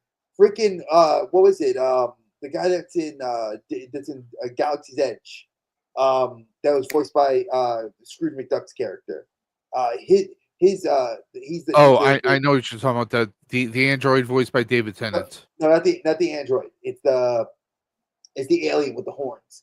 He has like he runs a shop. I forgot his name. If anybody in the chat knows his name, just post it in here. His character, canon, created from Disney. There's so much that fans have donated to the fandom to give it as a send off. Do something. People have asked, make another brown coat army. Let's get another season. I don't want another season at this point. It's so far gone. Reboot the damn show. Reboot the show. Are you talking about Firefly? Oh, of course I'm talking about Firefly. There's certain shows I think that you could take the schemes and idea, and with technology the way it is nowadays, you don't think that, and I think everybody's alive, from Hondu. That's his name. Yeah. That is, you said Hindi. That sounds right. It's triggered. It's Hondo. Yep. Thank you, Alan. I didn't realize. Thank you. I totally forgot. But there's so much that we could see, and I think that this show was as good as it was, and like I said, the lore was really what kept me watching. I think I like same with Supernatural. Like, I was so invested. It's like it's like I told Dave, when you watch Supernatural, which eventually we'll do an episode about that show too. I was so invested after seasons. It's like, what the hell could you do next? Like, it's sort of like Fast and Furious. You guys are gonna go. You guys went to the moon in a car. What more can you possibly do? Now, like, I want the logic gripe. go ahead.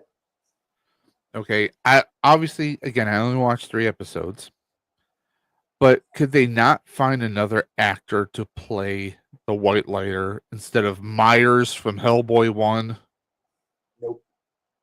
I mean, they couldn't find anyone else, because as soon as he appeared on the screen, I was thoroughly annoyed with him. To me, in the 3 episodes I watched, he was not likable. not in any capacity whatsoever. I'm like, hell, But you I didn't even mean, get endeared to them. That's the thing. They didn't give you any chance to really. Again, the focus of the show really felt like the three sisters were. Granted, that's what. But supporting characters, Xander. Xander is a character that in Buffy canon everybody loves, and you know had stuff. Spike, a villain yeah, canon character, becomes Angel, probably one of the biggest ones to be the most successful. hell, I mean, Xander saved the world twice with no powers. Just saying. so And again, we can do a Buffy episode somewhere down the line to get further into that. we And can I am absolutely. interested in the new Buffy series, but it's going to be interesting if they bring Nicholas Brendan back as Xander. Well, again, if you have not read the Boom comics, the Buffy the Last Vampire Slayer, it is very cool. But the way the Buffy the Last Vampire Slayer takes place, it is actually, I think, she is in her late 60s in that comic. Like she's already like a grandma. And the girl that's like she's working with is, I think, the granddaughter of, oh god, why can't I remember her name? The two witches. Willow? Allison Hannigan. Willow. Willow, Yeah. it's Willow's granddaughter in the Willow comics. Rosenberg. Yes. So it's her granddaughter is like the new Slayer. And Buffy and Spike are training her in the last van. It's not a great comic book. Like, I ended up picking it up because I've been a Buffy fan for years, so I wanted to wanted to get into it. And they were like, "Oh, this is going to be canon," and I'm like, "If this is canon, this sucks." Like, Yeah, the story. comics started good for Buffy, and then it petered out. And there was originally Dark Horse, of course, was doing Buffy, and then IDW was doing Angel, and then and it was both official canon continuations. And then at some point, and they were all IDW lost the Angel and brought it to Dark Horse, and then they were doing it as season, so it wasn't like monthly in the way. It wasn't like an ongoing. So they did like season 9, and it was like 12 issues or maybe 18, and there were a couple specials and what have you, and then told a story, and then it would stop and go away, and they bring season 10, and then once they got Angel back, became Angel and Faith. There was an Angel and Faith comic, and then Buffy, and it just got really chaotic. And it just started. I stopped reading that. That was the year I stopped reading the Buffy comics because it got too chaotic, and they hooked Xander and Dawn up, and I was like, I don't. Yeah, Dawn and Xander were a couple. That's just creepy. Yeah, especially considering, if you know anything, at one point, Whedon wasn't allowed to be alone on set with the actress who played Dawn, Michelle Trachtenberg. Yeah. R.I.P. Michelle, who recently left us. And he often said that Xander was his self-insert into Buffy. So, like, there's some weirdness with all of that. So yeah. And at one point, Dawn was a giant for like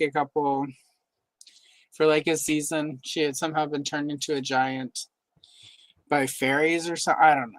Like, it spiraled, because again, you don't have a budget for comic books the way you do for live action.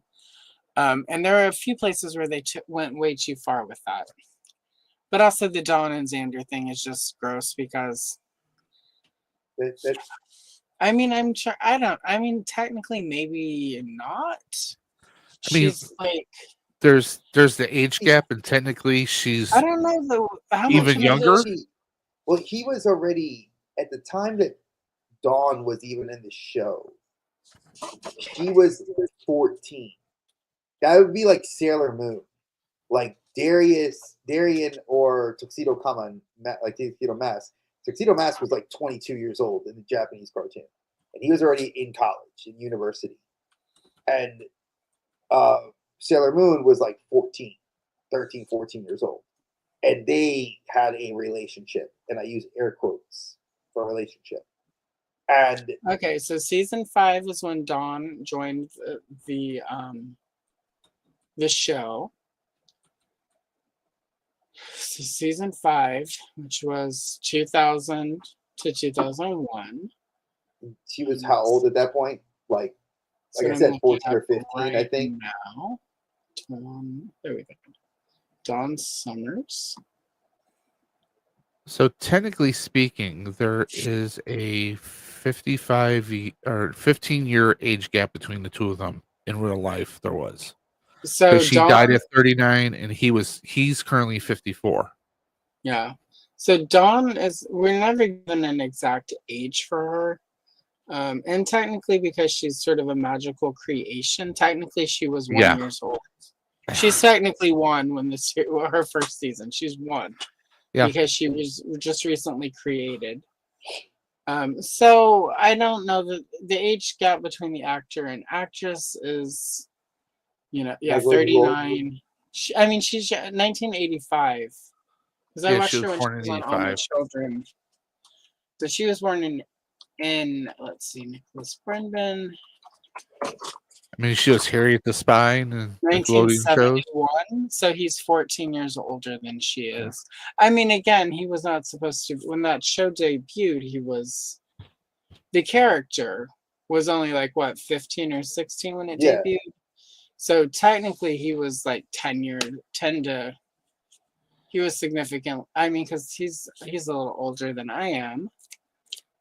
But Buffy started in 1999, and he was like what 15 in that first year. So, And I mean, I guess if we want to be smartasses, we could argue, well, Angel was how many hundreds of years old, and he well, was all supposed That's to be different. there's He's a a weird, vampire.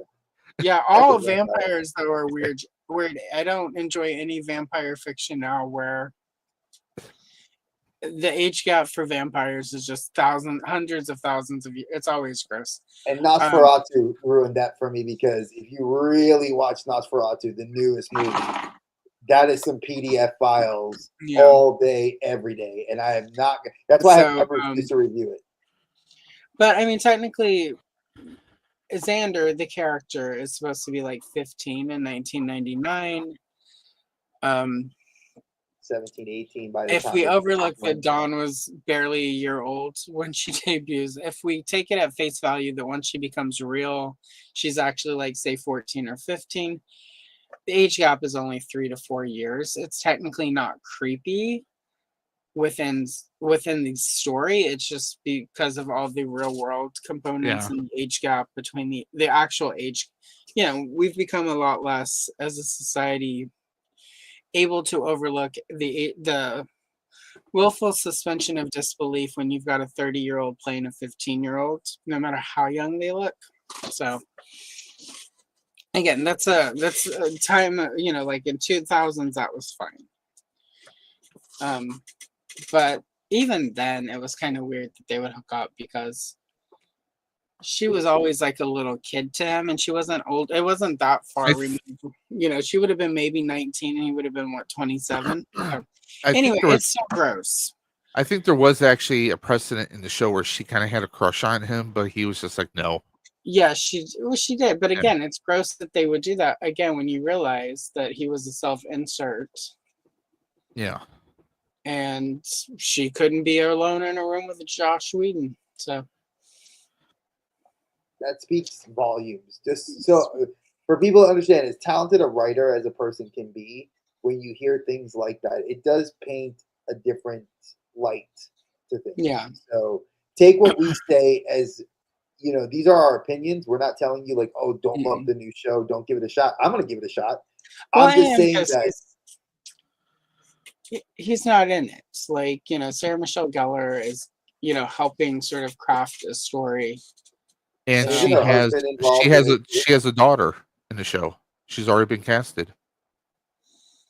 Well, is it her and Freddie Prince's daughter? Because they have kids. No. It's not Nepo. It's a completely different actress. Like they Oh, did a okay. whole.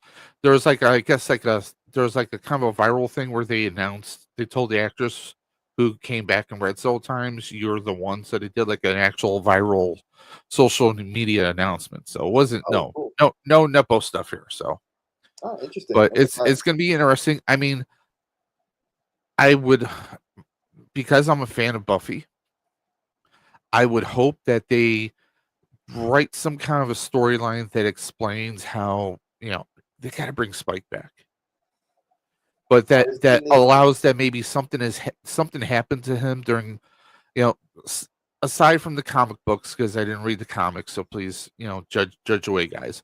Um, I would like to think that because the last time we saw Spike on screen was the end of Angel, when him and Angel were growing. There was a whole army of monsters coming towards them yeah, that the maybe Hellmouth. along the adventures, because we know Spike was gifted a soul, not cursed a soul, but gifted a soul, that maybe something along the lines happened and he's actually more hybrid or even all the way human, which could explain him having, Aging. aged and his hair color, that he doesn't need the platinum bleach blonde anymore.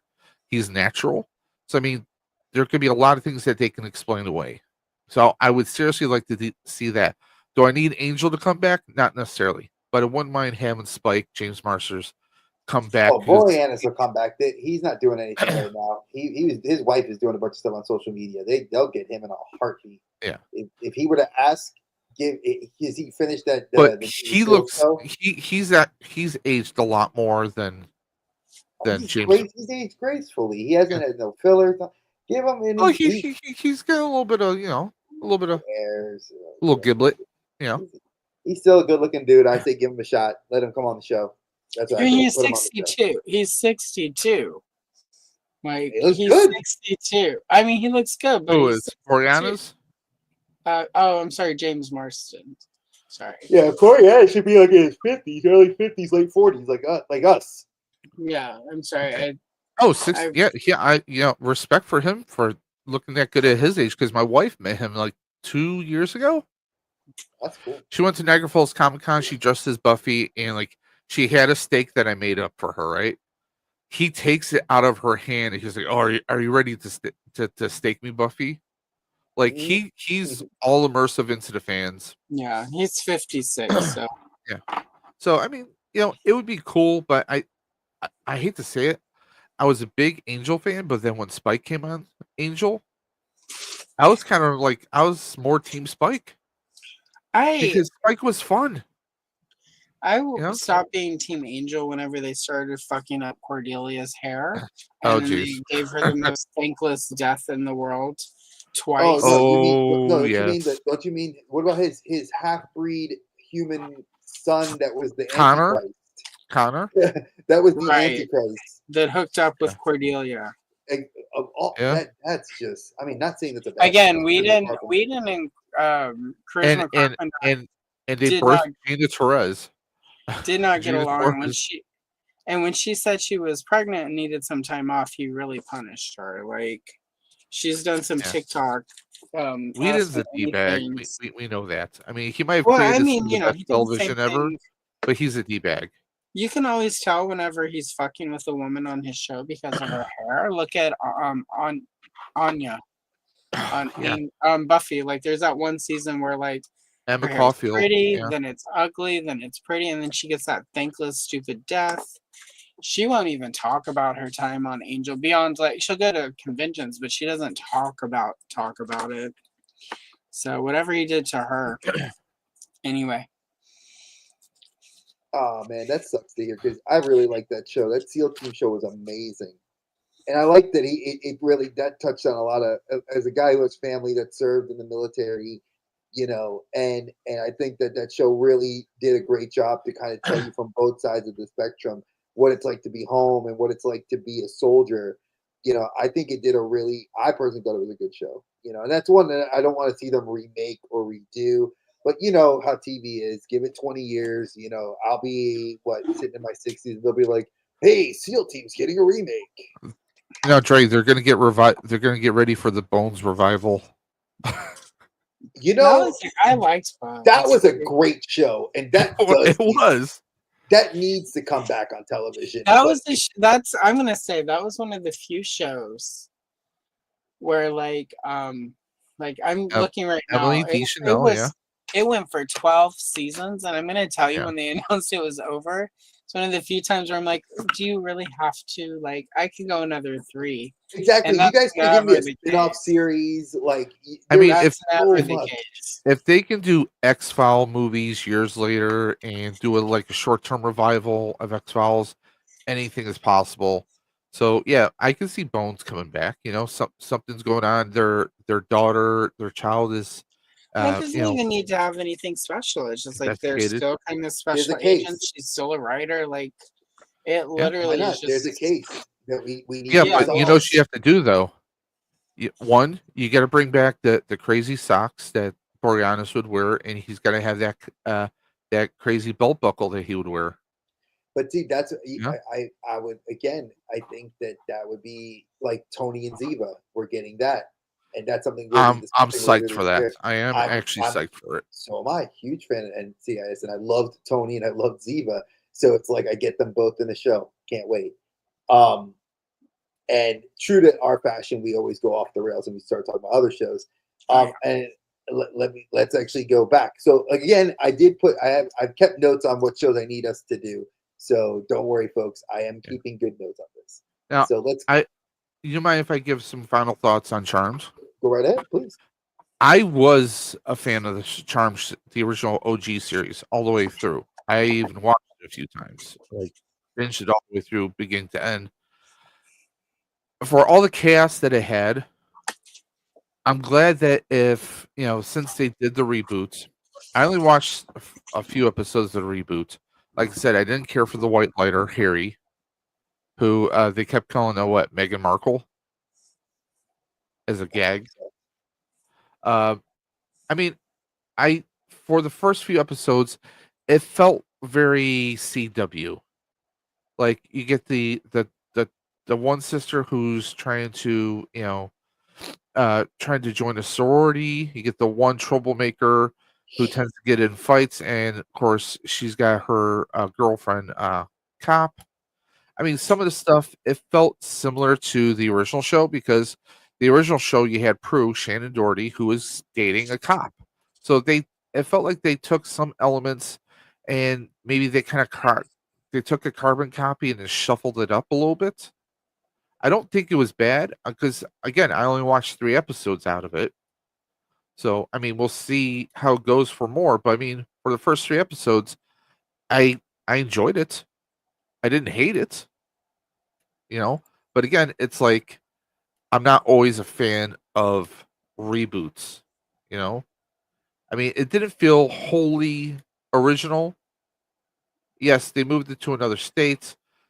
And again, they just shuffled things from the original series up a little bit, for the most part. You know, I mean, again, I only seen 3 episodes. I didn't hate it. But there's definitely aspects that I enjoy. I think the one sister, the one who was like she wasn't there the entire time, like the medical one. Mhm. I thought I saw her on Midnight Texas on NBC. She was a witch there, or like a supernatural apothecary or something like that. I seem to think it could be her, could be maybe I'm just confusing her face. But for the first 3 episodes, I was like, okay, I can kind of watch this except for Harry, the white lighter. He just makes me want to punch him in the face. But not every show's going to be perfect. But I think they did a good job. They didn't make an exact copy. You know, they kind of threw things around. I didn't care for how like, oh, the sorority. They're like, oh, and we're woke. I'm like, oh God, here it comes. And obviously there's arguments to be made, but again, I can't judge a series completely off of 3 episodes. I just can't. So I think there's a glimmer of hope. I'm probably going to continue watching it because it's summertime. I need stuff to binge. Maybe I'll give Matlock a little bit, but we'll see what happens. So that's my final thoughts on Charms. I mean, the original Charms, it got very dry quick because it was Monster of the Week, and it was just like, I don't know. This one feels the reboot feels a little bit more grit. Well, and that's kind of the CW's kind of forte. And I'm going to mention this before we move on. Alan says, "What are y'all's thoughts on Supernatural coming back for another season?" I will state this: I have Dave and I've talked about it. I have he does not like my point of view, and I'm going to basically air what I said. It's Festivus, you guys. I'm airing my grievances. I don't want it to. I felt like that show went two seasons too long. I think that if you had ended the show at season 10, I was happy. But you kept the show going and going. And I know why, because it's a money train. I get that.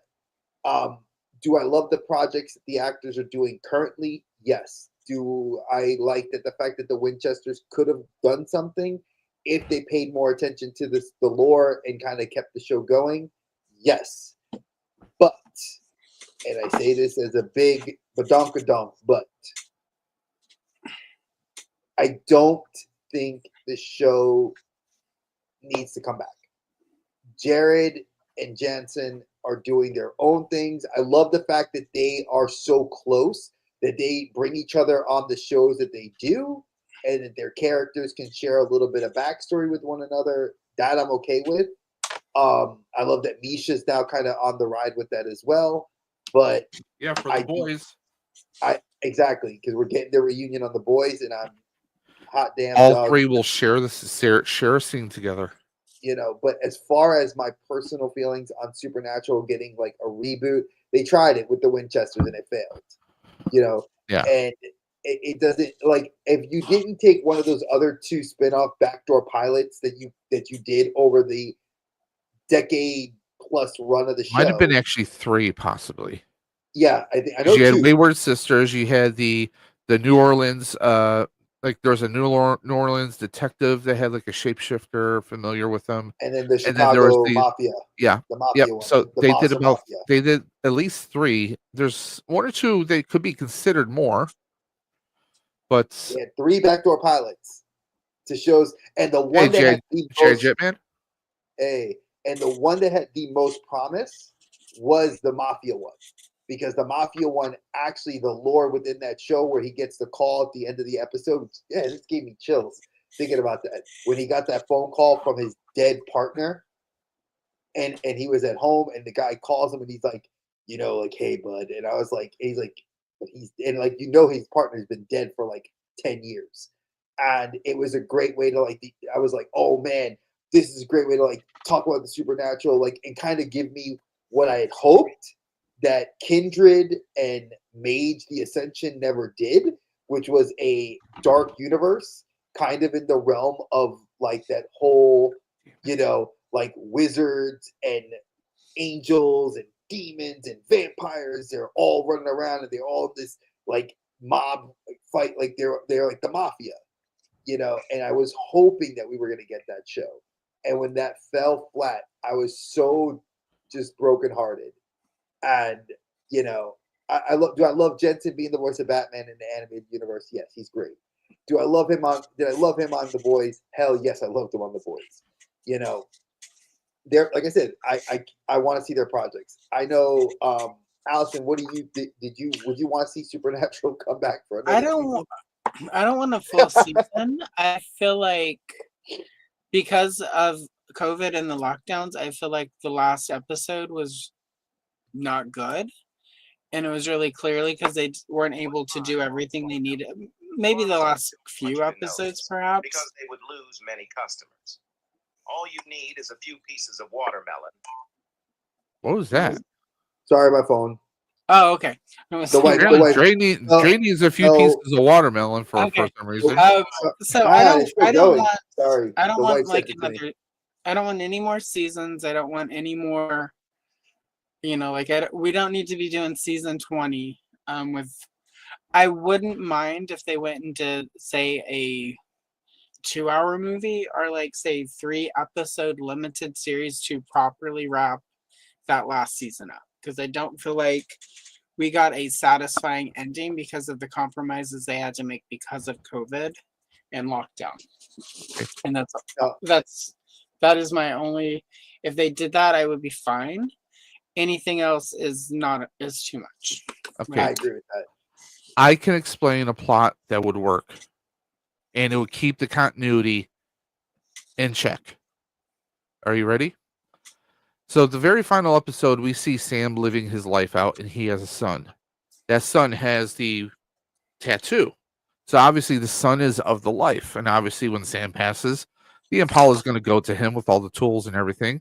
Well, what if we have a situation where something goes wrong, there's a spell, and you get Sam and Dean brought back, similar to how John came back for an episode. But then when John went back to his time, he forgot about everything that happened. So you could have something where they go on a limited adventure, and then they go back to their proper points in time without messing with the continuity, as long as you keep it that Sam lives out his life. And Dean dies the way Dean did. Although I hated the way Dean died, but still, I mean, as long as you keep that intact, I think it would be serviceable. But also, I mean, I like the idea that they've lived their lives. They're in heaven. Heaven is the way it should be. I would have liked the show to end a much better way, but we get that with so many damn TV shows. Yeah, but at the same Sopranos, time, anyone? It's clear that they planned a really good, effective ending. They just couldn't because of COVID. Yeah. Yeah, that first half of the season was on point, in my opinion. People may disagree, and that's fine. But I felt like it was on point, and we were building to the perfect ending. And I obviously they gave us sort of what the ending was. It didn't pack that punch. No, and I would be willing to let them Halloween that shit where it's like they go in and like the last episode didn't happen. We're gonna pretend it didn't happen, and then give us 3 hours of what that last episode should have been. Yeah, I would accept that wholeheartedly. That's all I want. A limited series does not bother me. Like if you said do like 5 episodes, 6 to 10, I would be perfectly fine. I don't want 10. Just to give it the closure. No, I'm saying 6 to 10. I mean, you're getting 6 episodes for Ironheart, so limited series. I just feel like everything sort of sucked because of COVID, right? And I feel like it sucks that we were deprived of like that perfect ending that they were really working toward. And it would be nice if they gave us that. Just one. And that's all I want is them to give it, I didn't watch the spin-off, prequel, whatever it was. I was like, I'm done until they give me that proper ending, and then I'll consider a spin-off or a reboot or whatever. But I don't want them to I don't want people to come back for real. It got pretty tedious, really. Like, let's be honest, where the end it got tedious, that one of them was dying every season and then coming back and they're not quite right. And then we have to fix it because they're not quite right. And then it just, Dean went to hell, then there was a deal made, and Sam just back and forth. It got just give us what we want. Cassiel and Dean together. Let them be together in death. Like, just give us that perfect ending that we all wanted. Bring back Crowley somehow. Give us everything that we didn't get because they had to make compromises. And that's, I think, all that most fans want. Other than sort of the diehard girly pops of all genders that are super, like Sam and Dean forever, I think most of us who enjoyed the show were ready for it to be over because it had gone for 15 fucking years. Anyway, sorry for the F-bomb. I apologize. No, go right ahead. Like 15, come on, guys. Come on. I had to start rewatching it on Netflix. Jesus. I started rewatching it on Netflix when they announced the last season. And if not for lockdown, I would not have finished all 15 seasons in time for the anyway. Yeah, I will go. That again, we are planning a supernatural episode that will be coming later this year. If you need people for that, I'm happy No, to. I was already gonna quit. I was gonna bring you on for that. Like you were already scripted to come on several Allison, episodes. you're already on speed dial for that one. Don't worry. I'm like, Exactly. So trust me, because I know we have opinions, and I would love to. I think that'd be a fun episode to do. Maybe Now, I need the 3D prints and props for that. what do I think about the Family Matters reboot? I will give my thoughts because I just heard about that I have no today. idea about it. So today, there was some news. There's been a lot of TV news coming in down the pipe recently. Like I said, there was a big convention recently, and there's been a lot of the networks are starting to unveil some promotional artwork and like stuff for the fall season and the summer season, obviously. Well, we're kind of already in the summer season, so it's more like we're getting the fall season, and a lot of people were upset that we're not seeing things. Like we're getting last minute. Like, hey, guess what? Like we're not usually like 6 months out. They're giving us like a month out, a couple weeks out.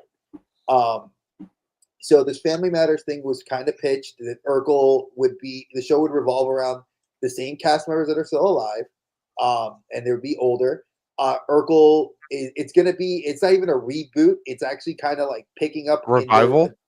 It's like a revival show, and that's kind of what the promotional poster looked like. Because I was like, you see Reginald Vell Johnson holding the picture of the grandmother. You see the son, like he's got grays, and you see his younger son.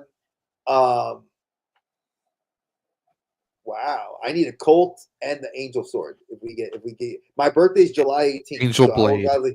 I'll take it. I will gladly take that Angel Colt. Blade. Oh goodness! All right, Get it straight. say it one more time. Angel Blade. Anyway, any event,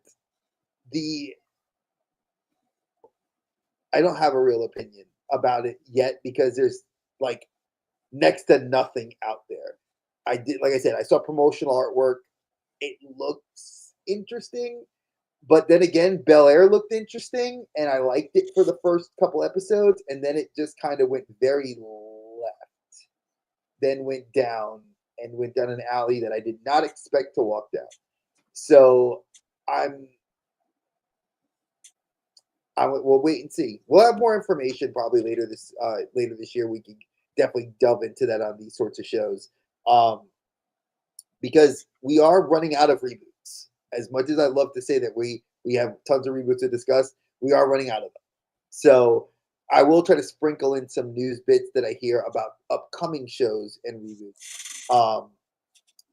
that are going to be hitting the wire soon. Well, I want to bring up something. Go ahead. Really quick though, the only thing I have to say about the Family Matters, if they do reboot it, justice for Judy. Yes. Yes. Like, why did she go upstairs and never come back? Exactly. Like, come on, man. That was the longest punishment she's ever been on. Why did you Cunningham her? Exactly. They go upstairs. They just find a small skeleton. That was a joke. There was a joke on TV that they said that somebody rented out her room, and they found on all my children. They did that to the main doctor in the 70s had a couple kids, and one of them was Bobby Martin. Oh, Joe Martin. Bobby. Dr. Joe Martin. Yeah, Joe Martin. And Bobby went up to the attic to like put his ice skates away, and that was the last time anyone ever saw him. And like 15-ish years later, Opal got locked in the attic, and when she was in there was like a skeleton with some ice skates on it up there. Like, I mean, anyway. they've done that on a lot of shows. I mean, hell, even Happy Days. Richie Cunningham had her older brother Chuck vanished. He went up to the attic too, didn't he? Yeah, he went to his room and he never came back down. Now, yeah, I like the first season of Frasier. Now, Frasier, again, I have that actually on the list for the next episode as well because I too did love that first season. Season 2 has kind of been very much a miss. But again, you took something that worked and you're spinning it very differently. And plus, there's really with him being Beast in the Doomsday and what they're going to be doing with the X-Men universe and what's going to be coming out of that, I think Disney kind of monopolized his time. So I don't know if we're going to be getting more of the show. But again, that's like saying I want to see Perfect Strangers come back. I don't know if I'd want to. I think the show ended the way it did and leave it alone. There's certain shows I don't need a remake of. And Now, I think that's one of them. I wanted to point out earlier, Allison and you were talking about Perry Mason.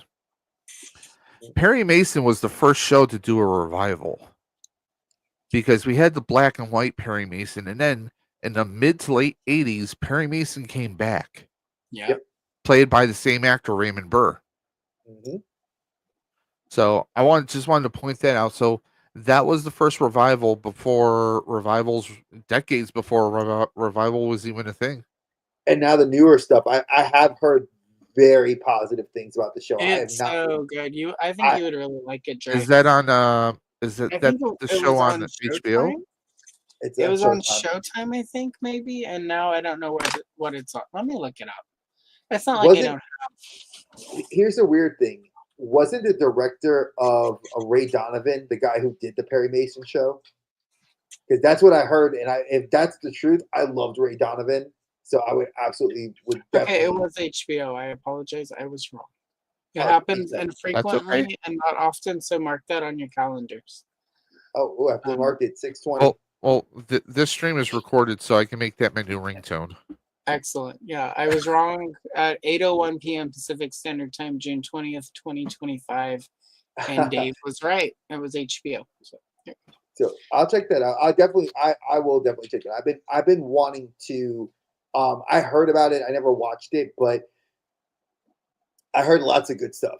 Yeah, So- it was canceled after 2 seasons, but again, some of that I think was just it was really good. It had really good actors and creatives, and I think it's really hard to schedule when you're on a show that's really good and like it takes off, like especially with the streamers, because they'll film and then it'll be 2 or 3 years before they start filming again. Like it gets really hard to. Stranger Things, needless to say. Exactly, right? So, but anyway, I think, I mean, Dave, you might enjoy. I know with Dre's sensibilities and how you and I sort of land with some of like the cop, secret agent, like like the Equalizer, like Matlock, etc. I think you would dig it. It's pretty good.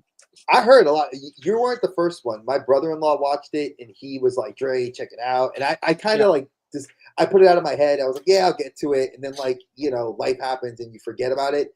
And then you mentioned it again. I was like, "Yeah, man, I bet you." I remember seeing that, and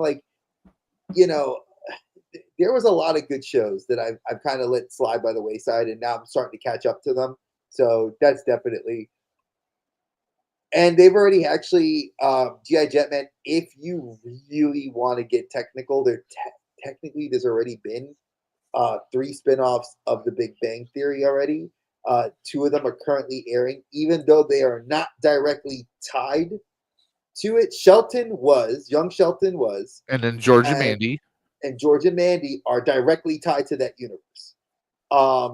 So it's not really it's like if they're doing, I mean, he wants to make money. I think go ahead. I mean, you write if you know nerd culture exists, do it. I'm never going to argue it. Well, was it Melissa Rauch? I mean, her her stint of Night Court was canceled. Yep, sadly. Well, and not sadly, the show had bet. It was not at the right time for a show like that. It needed to go straight to streaming and be on streaming, not be on network TV and then be streamed. That screwed up. That I personally think that did her dirty because she is funny. Like I think she has good delivery too. She's also really cute. So it brought back the surviving originals. Yeah, it felt like it hit the right. It felt like a good continuation to me. Like, I felt like the tone was right, the humor was right. I think the new cast members worked. I bought her as his daughter. So, Oh yeah, Harry was great. I love that.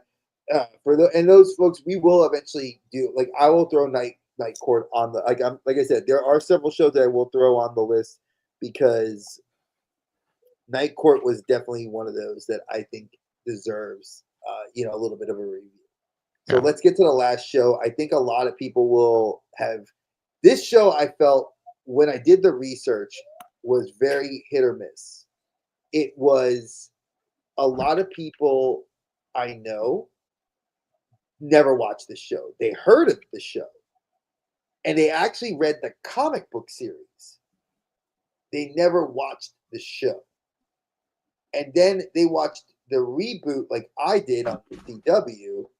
And CW, obviously, COVID shows, as I've stated, have a weird shelf life. You either hit during COVID and your longevity carried you up until at least 2023, 2024, or you fell flat on your ass in 2020, 2021, and a lot of people did not know how to process that. And I felt like the 4400, granted, it was like 14, 15 years since the show had last aired. I felt like I much agree with Allison.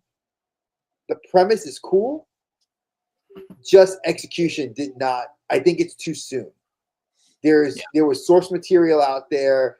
There was it was like not even a direct reboot. It was like they were trying to retell the story. Reimagine it. Thank you. That was exactly what I was looking for. Reimagine the story. And I think that's where it fell. It was canceled because there's no interest.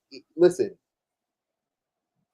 if you were to do Big Bang Theory in 25 years with new pop culture references, spoofing current pop culture references, it would probably slap because the kids in 25 years will have new pop culture references. Bluey will be in 25 years a pop culture reference like SpongeBob. That's how you have to think.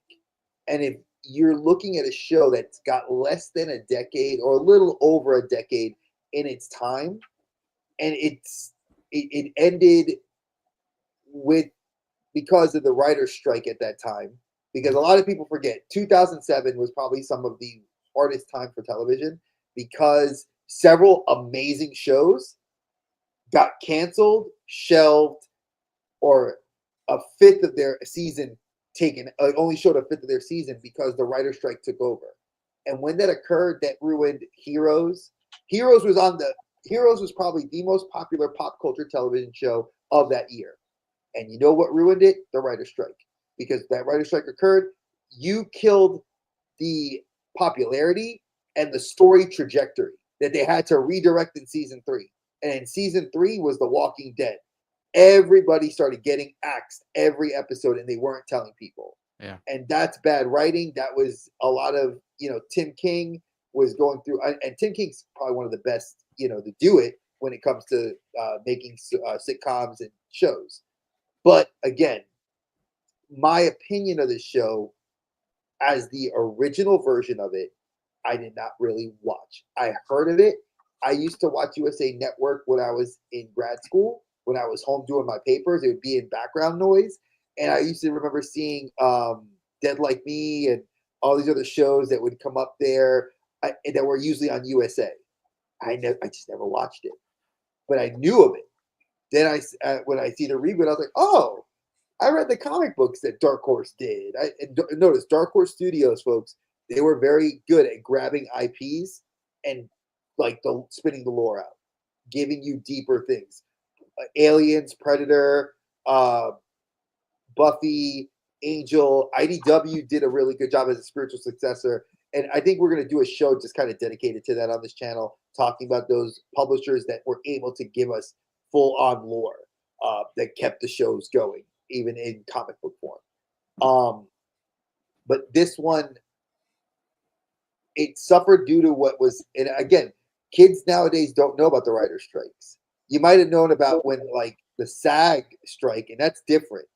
The Writers Guild is not SAG. That's the Screen Actors. Those are the actual actors on the shows. The writers at the time for several major, because at the time streaming was not as big. Yeah, remember 2008. Well, Netflix was we still didn't even DVD. really have streaming back then. Now is that was Netflix Blockbuster. still on a disc at the Yep, red boxes and stuff like that. So and yeah, yeah, Redbox and Blockbuster yeah. was still a thing. So now it's like these writers that were some of these writers are working 4 or 5 shows, and they were getting paid. And I kid you not, some of them said it 10 cents a letter, 5 cents a letter, and they were like, but these actors are getting paid hundreds of millions of dollars. They're getting gratuities. They're getting all these residuals. There things in syndication. They're getting paid. I get nothing. And that's when we had the fall of television. Look at there were shows like The Cape, Terminator, The Sarah Connor Chronicles, Heroes. There was another show because superheroes were the big thing at that time because it was Iron Man. There was like 3 or 4 other shows that really suffered, and I'm going to tell you now, 3 of the shows I just mentioned should have gotten longer. And sadly, Heroes took like 10 years, and only 2 or 3 of the original actors came back to do the show. And it was a short-lived 1 season, like let's run it in one and done. Now, would the 4400 do better now? I don't know.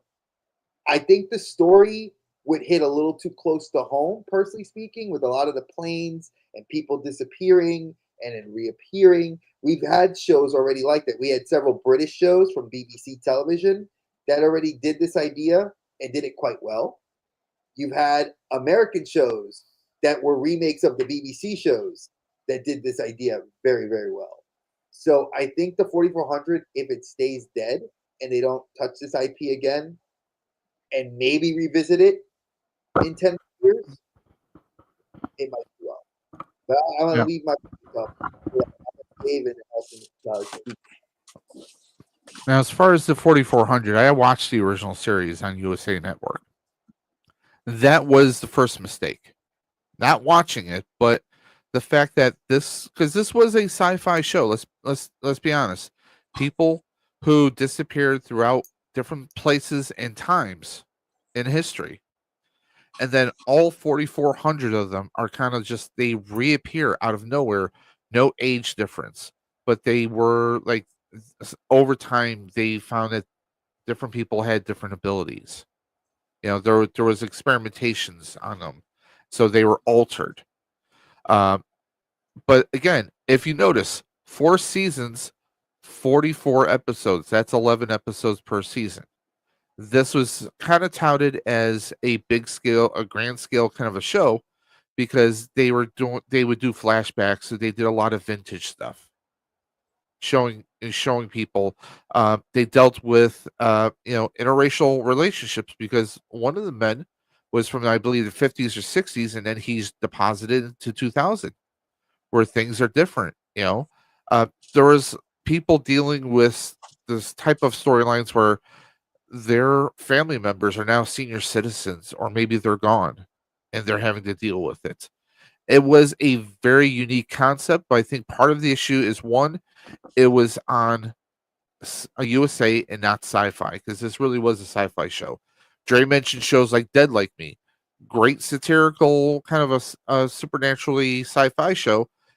Mostly it was, and the thing was at the time, sci-fi, the Sci-Fi Channel and USA Network, they were kind of one and the same. They would pop up, their show on one channel would kind of reappear on the others, but they still touted this as a USA Network series. And Dre mentioned Heroes. Dre mentioned The Cape. Well, guess what, people? Those are NBC shows. And NBC is a Universal Comcast company. And guess what? So is USA Network, so is Sci-Fi Channel, and a few others. So obviously, again, where it says that low ratings, obviously, because, and also the budget's going to go, they will always pull budget from USA and Sci-Fi Channel and give it to the big boys at NBC and Peacock. That's always going to happen. But again, like Dre said, there was the writer's strike. The writer's strike killed a lot of shows, a lot of sitcoms. All the networks got hit with those. But for me, this is a show I really enjoyed. and you had multiple storylines, very similar to Heroes. How you had villains, you obviously heroes. You had different people. They each had their own kind of storylines going on at any given time. It might have been hard for people to follow, so that might have been another factor as well. But I enjoyed the original 4400. It sucked that again, it ended the way it did. But I honestly did not see the new series. And coincidentally, you can't find a new series unless you're going to pay for the episode somewhere. There's no streaming service that I think is actually carrying. No, in fact, I couldn't even find not even Prime Video, Peacock, CW, because this series appeared on CW, if I'm correct. You can't even find it on their website. So it's that much of an albatross, I guess, that no streamer is going to carry it. I didn't check Tubi. It might be available on Tubi. But the original show, as a fan of the new one, I didn't see it, so I can't speak to it. Allison? Yeah, I didn't realize they had done a new reboot of this. So, and when you put it on the list, I was like, why? And that's how I discovered that there had been a show. And I also could not find it streaming anywhere to see what I thought. Which is a bad sign. It's a bad sign if I've not heard of it. Because usually I hear of everything, which would tell me that they did not do their job advertising this No. at all. I will say, so all I've got is the Wikipedia page I pulled up for the reboot. And what I will say is it seems really weird that they would reboot this particular show from scratch. I didn't finish the original show. I watched, I think, the first 2 or 3 seasons, and then kind of got bored with it. I felt like it, like a lot of the event shows, like Heroes, Lost. There were a few others where I was like, it was really captivating at first, the mystery box of it all, and then Yeah. it quickly loses focus, or they reveal the mystery box and the show keeps going. Or it's lost and they don't actually ever really fully reveal the mystery, and it's kind of unsatisfying. So I didn't finish it.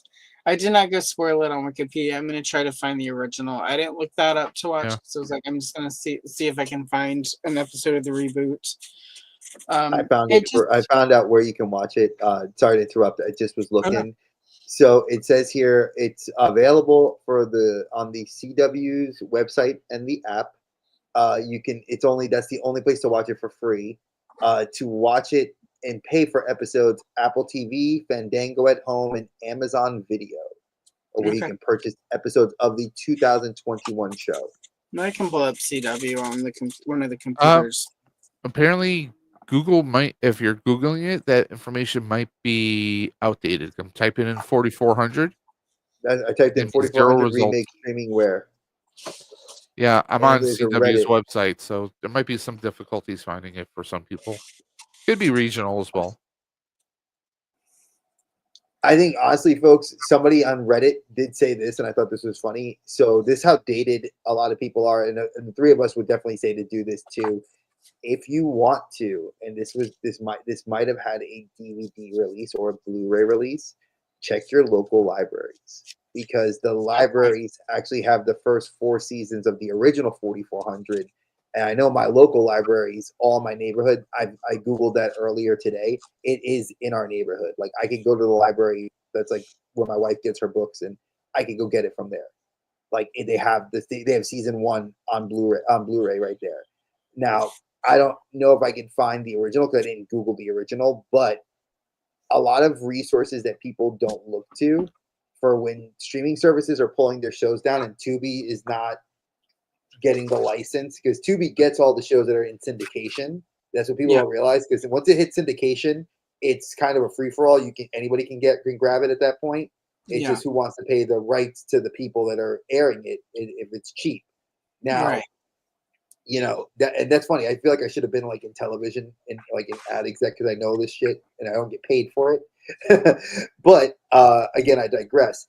If you want to use your resources, like I honestly, if you're like, well, I want to buy it and watch it on my iPad, go right ahead.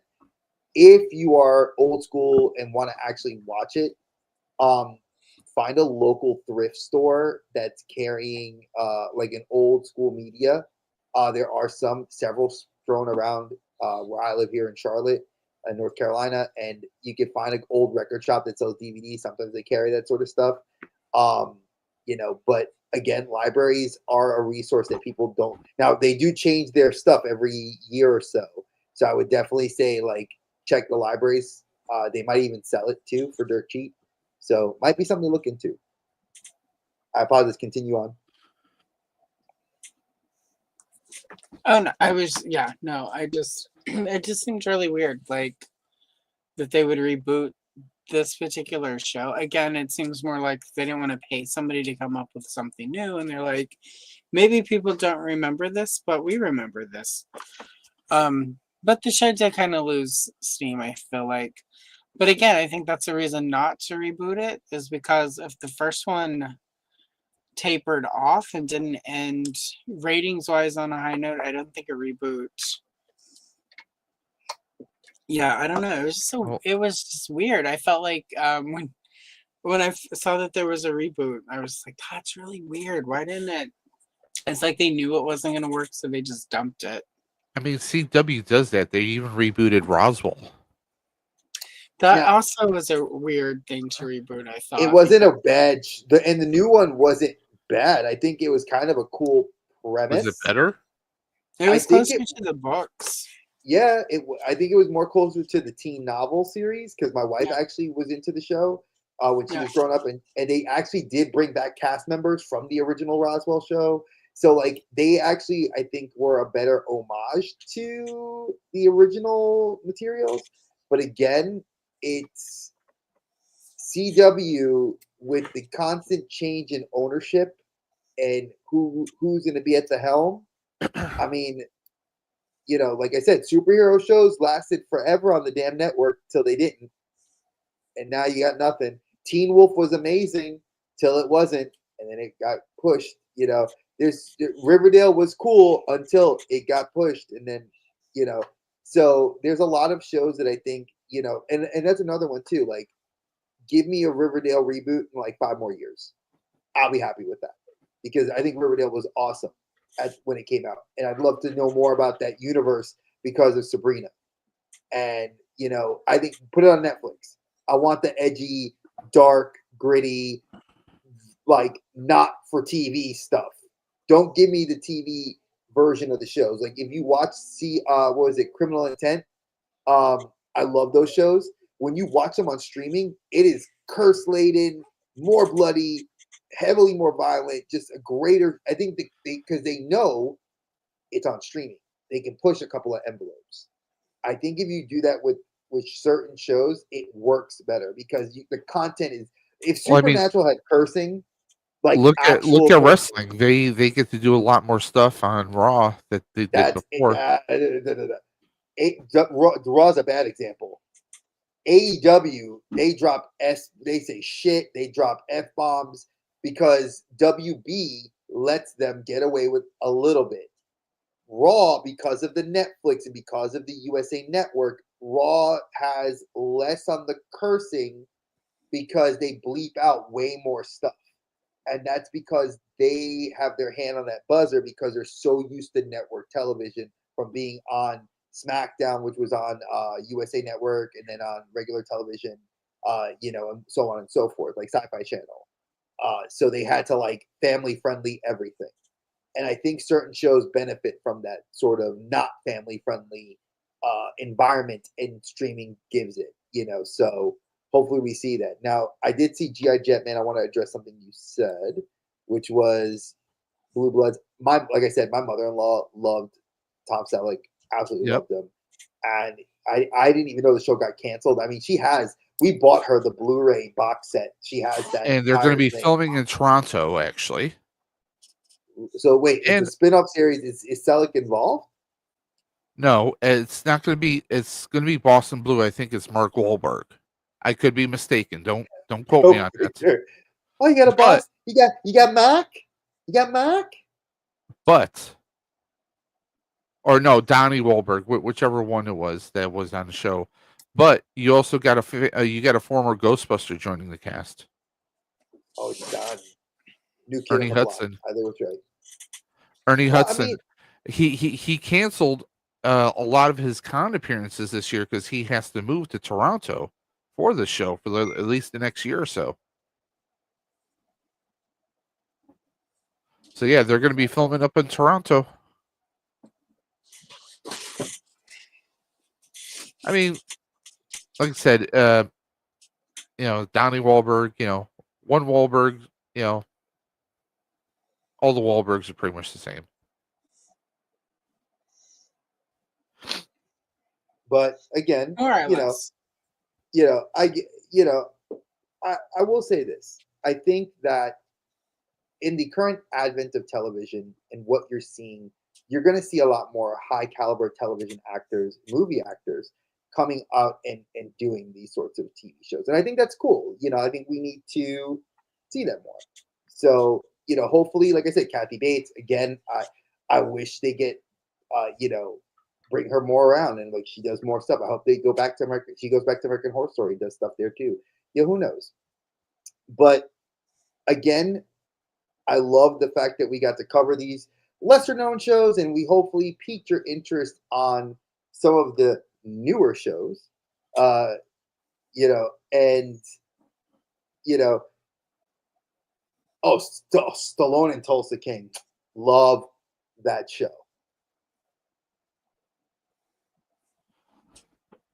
And I got to start watching the new season of Fubar. I think that drops this week. Netflix. That's a fun little Schwarzenegger action film or TV show, I should say. Well, let's hope. Let's hope. I want this show to keep going because Tulsa King is freaking fantastic. Again, another show I have yet to watch. Season 1, I have it on DVD. I got it like dirt cheap at Walmart a while back, and I watched it. Freaking love it. If you love mafia stuff and like gangster stuff, it is definitely. I have not watched Shifting Gears because I love Tim Allen, but his stuff is so rote that he's like he does. It's the same shtick, different theme of the show, but same shtick. So I have not watched it yet. I will eventually sit and watch it because I feel like I need to for the content, but I have I not mean, watched it. I know of the show with him and Kat Dennis, but again, it's Denning, Denning. Sue me, Trey, sue me.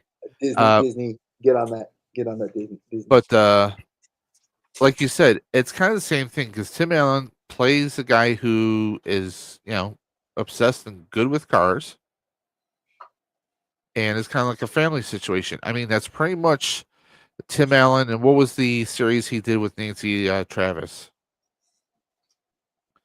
The one that ended like maybe 2 or 3 years ago. Last Man Standing? Last Man Standing, which hopped from ABC over to Fox. Yep. For its last season. So, yeah, G.I. Jetman says Stifler's in it. Yeah, isn't he like the quasi love interest of I Denning's think, character? from what I've heard about, I believe so. I mean, the last thing we saw him in was Lethal Weapon on Fox. Yeah, and that was He took over for Riggs. and that show ended badly. I mean, he did what he could with that situation because I think Damon was getting just tired with the situation and everything. He wanted to do other stuff, and then all the headaches with the guy who was playing, Riggs. I think he was just done. It was a fun show though. Don't get me wrong. The first couple of seasons, for me, it was fun. Again, that's something. If you guys want to talk about like canceled shows, I know that that's something I put on the perspective ideas of things we could do as a show. You know, let me know. I would love to do something like that, like talk That would about be this fun. canceled shows.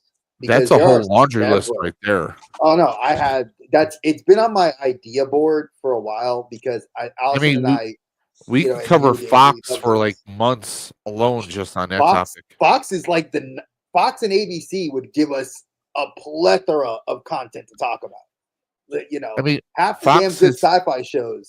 You know, John what was it Doe was a favorite of Face Above mine. and Beyond? You know, I'm not even. No, let me stop. Because I can go down the rabbit hole of all the good shows. Firefly. You know, Firefly, Terminator, Sarah Connor Chronicles.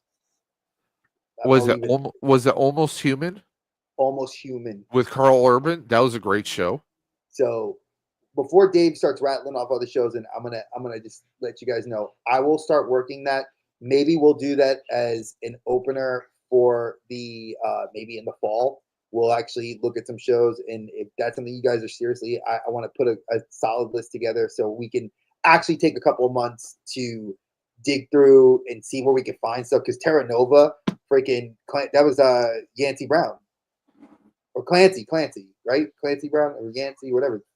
No, Something with you're thinking of Clancy. Earth 2. It's That Earth. was on NBC back in the 90s. Because Terra Nova was who? Terra Nova was it had the dude that was the bad guy from Avatar, but also had blanking on the other guy's name. Oh God, he was in a show called Life on Mars. It was a cop show where a cop is flung back in time in the I 70s. know. I You know know. who I'm talking about. Oh shit. 'Cause I David don't believe Blow. Clancy Brown was a part of that project. I could be wrong. I'm looking at the cast. Jason O'Mara, Yeah, that's what I'm thinking of. Naomi Scott, Who's voiced Batman on several occasions. Steve Lang. Stephen Lang. Yeah. Yeah, I definitely got I don't remember all the actors, but yeah, it's got some of these people look very familiar. I've heard of the show. Let's put it that way. Like, there's a lot, and I have a list that I pulled in my notebook that I started jotting down of episodes of shows that were fire that just never got to make it. So, yeah, what ifs? But again, like I said, before we get into what Allison's doing, because I know she probably has a couple of awesome projects that we'll get to hear that she's going to be doing, I will reiterate for what I said at the start of the show. Dave and I will not be in the chat next week. It'll be a pre-recorded episode, which we are recording tomorrow, God willing. And if anything should change, Dave and I will probably have to reschedule, and it may just be no episode. You know, I'll have to wait and see because I know Dave's not feeling so hot. I haven't. My throat's starting to be bothering me. Been coughing a little bit off camera, so I apologize. And you know, I got to get to keep my voice for work. So, but we will try to get an episode out. But the July 4th episode will be a vaulted episode from the past, and then we will be back live on the 11th and the 18th and the 25th. We will probably not be, because I want Dave to get his butt in a movie theater to go see Fantastic Four, because I cannot hold my tongue for a day, more than a Fantastic day. what? Shut up. I need someone to vent with me to watch the movie, and because Lana gets back that day, I'll be going to see it a second time with her. So I would like Dave to see them film. And Superman, since I don't really care, I know Dave will probably catch it whenever he catches it. So we'll talk about that. I don't know. Maybe I will find time the weekend of it to go see it. I use I'm not psyched. So Dave knows. Just for you guys and girls that haven't heard this story, I said I'm not really psyched about Superman. I really am not. So I said, if I can spend less than $5 on a ticket, I will go see it. I used my free ticket with Regal. Now, Dave laughed when I told him. I said, free ticket through Regal is $2.50 plus $2.67. No, it was like $1.67. So it came out to like $4 and like right under the $5. So literally, I crept in under $5 to see this movie because I had no intention of really wanting to pay to go see it. Now, mind you, I am using free tickets to go see something else, and then I'm going to be getting another free ticket to go because I'm going to see Jurassic World Rebirth, Jurassic Park Rebirth with Peanut and the wife to go see that. So, just giving you guys the layers of like July is the best movie month ever, and I'm super excited. So that's just be prepared that some of those Fridays we may have either a pre-record. Dave and I will be discussing that prior, and then we will post it on our socials, so you guys will know that it is going to be a recorded episode. So, Allison, I want to know what you have coming up over the next week or so. Any good projects, or where we're going to see you? All right. Well, as always, there's stuff happening on the channel. For everyone who enjoys, I scan all the vintage toy pack-in booklets from Kenner and other companies and turn them into videos. So tomorrow, the 1976 Play-Doh product booklet goes live on the channel. If you enjoy the shorts, I have a Dungeons and Dragons coloring short that goes live. Advanced Dungeons and Dragons LJN, not the cartoon.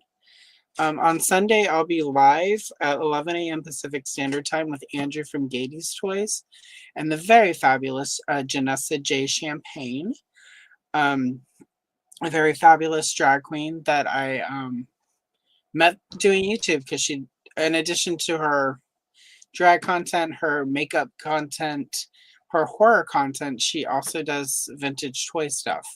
And You've had her on your channel before, right? Yep, I've had her before, and I figured it's Pride Month. Let's have a drag queen and Andrew on, and we're just gonna call. I've got some Rainbow Bright pages. I think she wants to do Miss Pac-Man, and Andrew I think is gonna do Ronald McDonald. So there you go. But it'll be fun, and the conversation will become unhinged because it's unhinged anyway whenever it's me. But picture a drag queen who has even less of a filter than I do, and then that Andrew does. It's just it's not going to be safe for prime time, and it's 11 a.m. on a Sunday. So clutch the pearls, everyone. Next week, I'm very excited to have 4 shorts going live on Tuesday, Wednesday, Thursday, and Saturday, and their original art from that 3 I made, one my friend did of Blade Runner's characters, where I actually do the coloring. So that's exciting. And then at the end of the month, I am doing a video on the rarest item I own, which not a lot of, it's a very rare Kenner, a classic Kenner item that not a lot of people have or even know exists. From the man from Atlantis from the 1970s. And I'm excited about that. So that's the big stuff coming up. Awesome. Yep. I do too much. But that's what we need to do to keep us, young and and energized. I don't know And how to. Trey, what do you have coming up? Let's see. I'm going to be very honest. Like I've said every week, I am taking a break from content creating on my personal channel to focus on the content here. It's a lot more. It's a little bit less of a mental, physical energy drain on me to do my content. Not saying I don't love doing content for the Geek Dad channel. I do. Just right now, I have 22 videos that need to be edited and have not.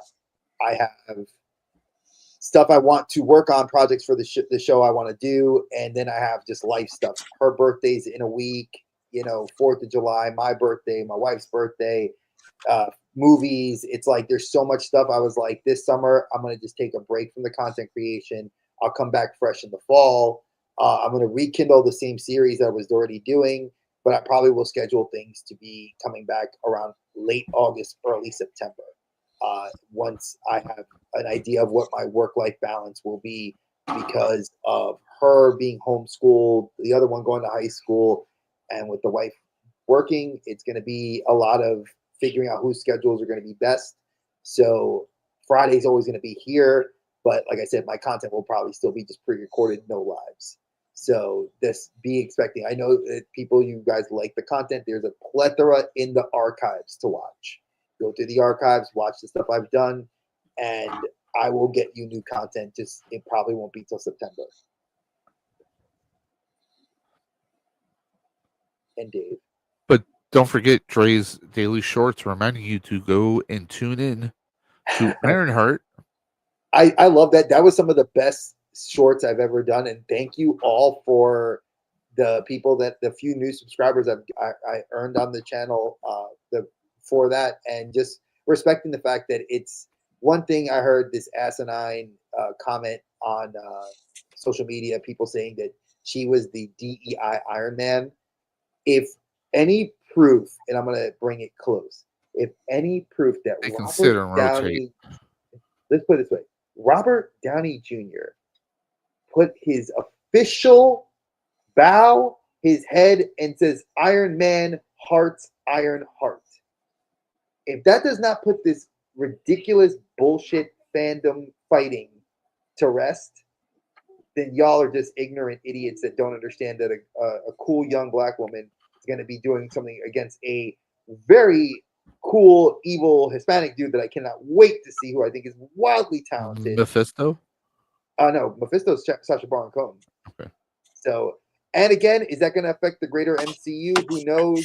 You got 6 episodes to watch, 3 on Monday. Like I said, the 24th, I want to say the 24th is Monday, but I feel like it's Tuesday, if I'm not mistaken. It is, the 24th is Tuesday. So Tuesday the 24th will be the first 3 episodes, and then on July the 1st will be the next, we'll Final be getting block? the final 3 episodes. And that will be taking us into the summer. And also June 29th, if you are a physical media collector, the Steelbook for Thunderbolts will be going up. Thunder who?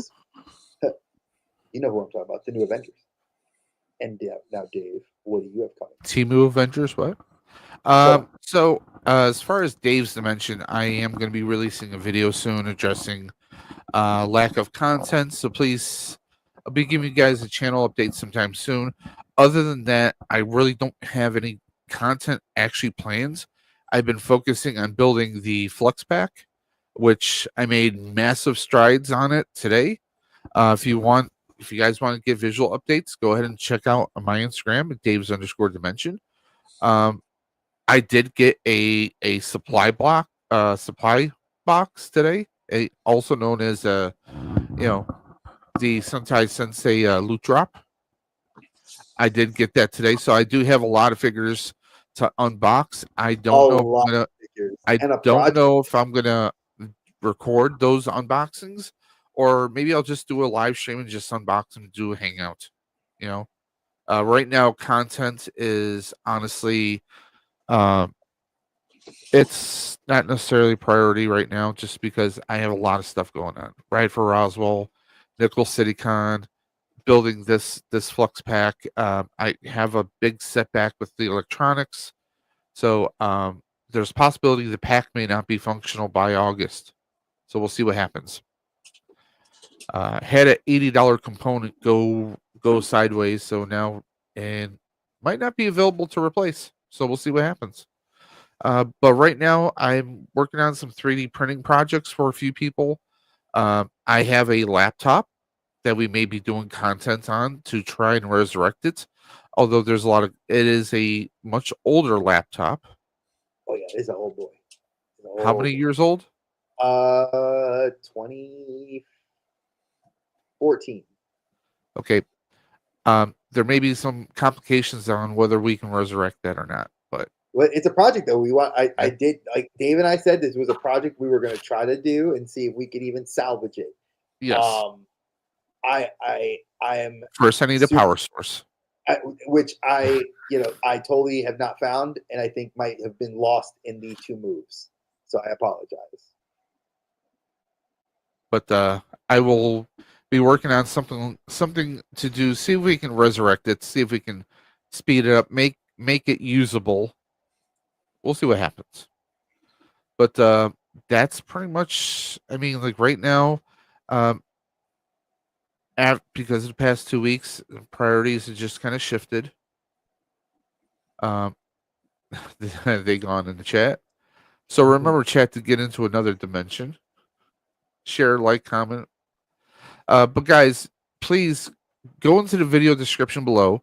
Check out Allison's links. Please follow her. She's got amazing content on Instagram, her videos, her streams, just very chill atmosphere with no filters. So maybe not necessarily for the kiddies. Definitely she- not she lets you know. Sunday. She Not lets you Sunday. know. Usually it's pretty Her family friendly. shorts, yes. Oh yeah, most of the content, the lives are where it goes, and it's just because And plus, I mean, you may hear her scream on Sunday morning when her cats attack her. oh my god, I had to lock them out. And that's why I kept going away. They've been pummeling. All four of them have been throwing themselves against the door. One of them tried to do a paw under the door and got stuck, and I had to go free him. Like it's a Oh, lot. just wait until they start chewing on the wires to your computer and Oh, everything. they already did. That's there's not a ring light right here because they chewed through it. And my local outlets, because I'm in Podunk, coastal Oregon, didn't have ring lights.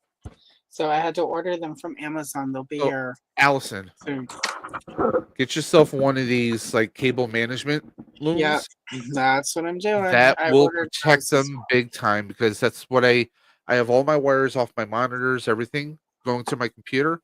It's got one big massive one of these because my cat River, she will chew on anything. She would chew on a license plate if she could. as yeah. I'm it's not just- joking. It's weird because none of the other cats have had that issue, and these kittens, it is what it is. So yeah, now I've found some like wire loom thingies that should work. So they just have to get here. And I bought it because it showed a rabbit chewing on it in the picture, the brand I picked. And I, like Anya, I don't trust rabbits, so I was picturing the rabbit actually getting electrocuted, eating cords, and it made me happy. So I'm like, this is Also, the brand I braided need. cables for your charging. Yeah. It will protect them. So, but this will be here in a day or two. Awesome. Yeah, annoying, but whatever. Kittens. Oh, nice. Yep, I'm in always the, good I'm to in the meet other coastal West Oregon Coasters. now. Oh, Allison, I need to take a picture of the back of my wife's new vehicle. She got some window stickers, and one of them said it's got a paw for different types of cats, Mm, and one of them says murder mittens. So I'll have to that send you a picture yep. of that. Yeah, do because that would definitely tackle Matt as well. He's quite enjoying having kittens. And when he's out in the garden working, they're all lined up in the window. I love It's kittens, cat but TV. my wife is like, we are never having it. We are never getting another kitten. There have been a few I'll- times this I'll last get 2 a weeks. cat. I'm like, no, we'll be getting kittens again. Trust me. There have been a few times we both doubted it. I will tell you, whenever I was trying to figure out why my light went out mid filming, and there was a moment where I'm like, why do we have kittens again? But it passed. So Very cool. So again, ladies and gentlemen, we appreciate you. Thank you for spending your Friday night with us. We know that you guys can watch pretty much anything, and the fact that we get to talk about these cool retro shows kind of let us relive our nostalgia for even if it is a few hours on a Friday night. What else? How better to spend a Friday night than with Maybe two we very good friends of mine? Maybe we could discuss cartoon reboots. That is on the agenda too. I have that's also probably a fall because there's so many I would love to talk about. So, but again, if you guys have not subscribed to Allison's channel, we are going to have all her stuff in the video description below. If you guys have not subscribed to my channel personally, Dre the Geek Dad, Dave, also, you can just click off this and click on to my channel and subscribe. And if you haven't hit Dave's channel, Dave's Dimension, definitely subscribe to him. And just, hey, All of our links are in the current video description, so they can check them out. Go. And Dave, don't forget. Go ahead. Finish. I was just going to say, don't forget, you can check. This is the last week. Ride for Roswell's next week. So if you still want to donate to Roswell Park Comprehensive Cancer Institute, just go to the Dave's Dimension YouTube channel, type in Stream for a Cure, and you'll see the links in the video description below so you can still donate and make a difference for cancer research and treatments. music reboots. That would be something interesting too. We're not really a music channel, but I mean, we do love music. Music is one of the things that we all kind of do share a passion of. So that's not something that we wouldn't be against talking about.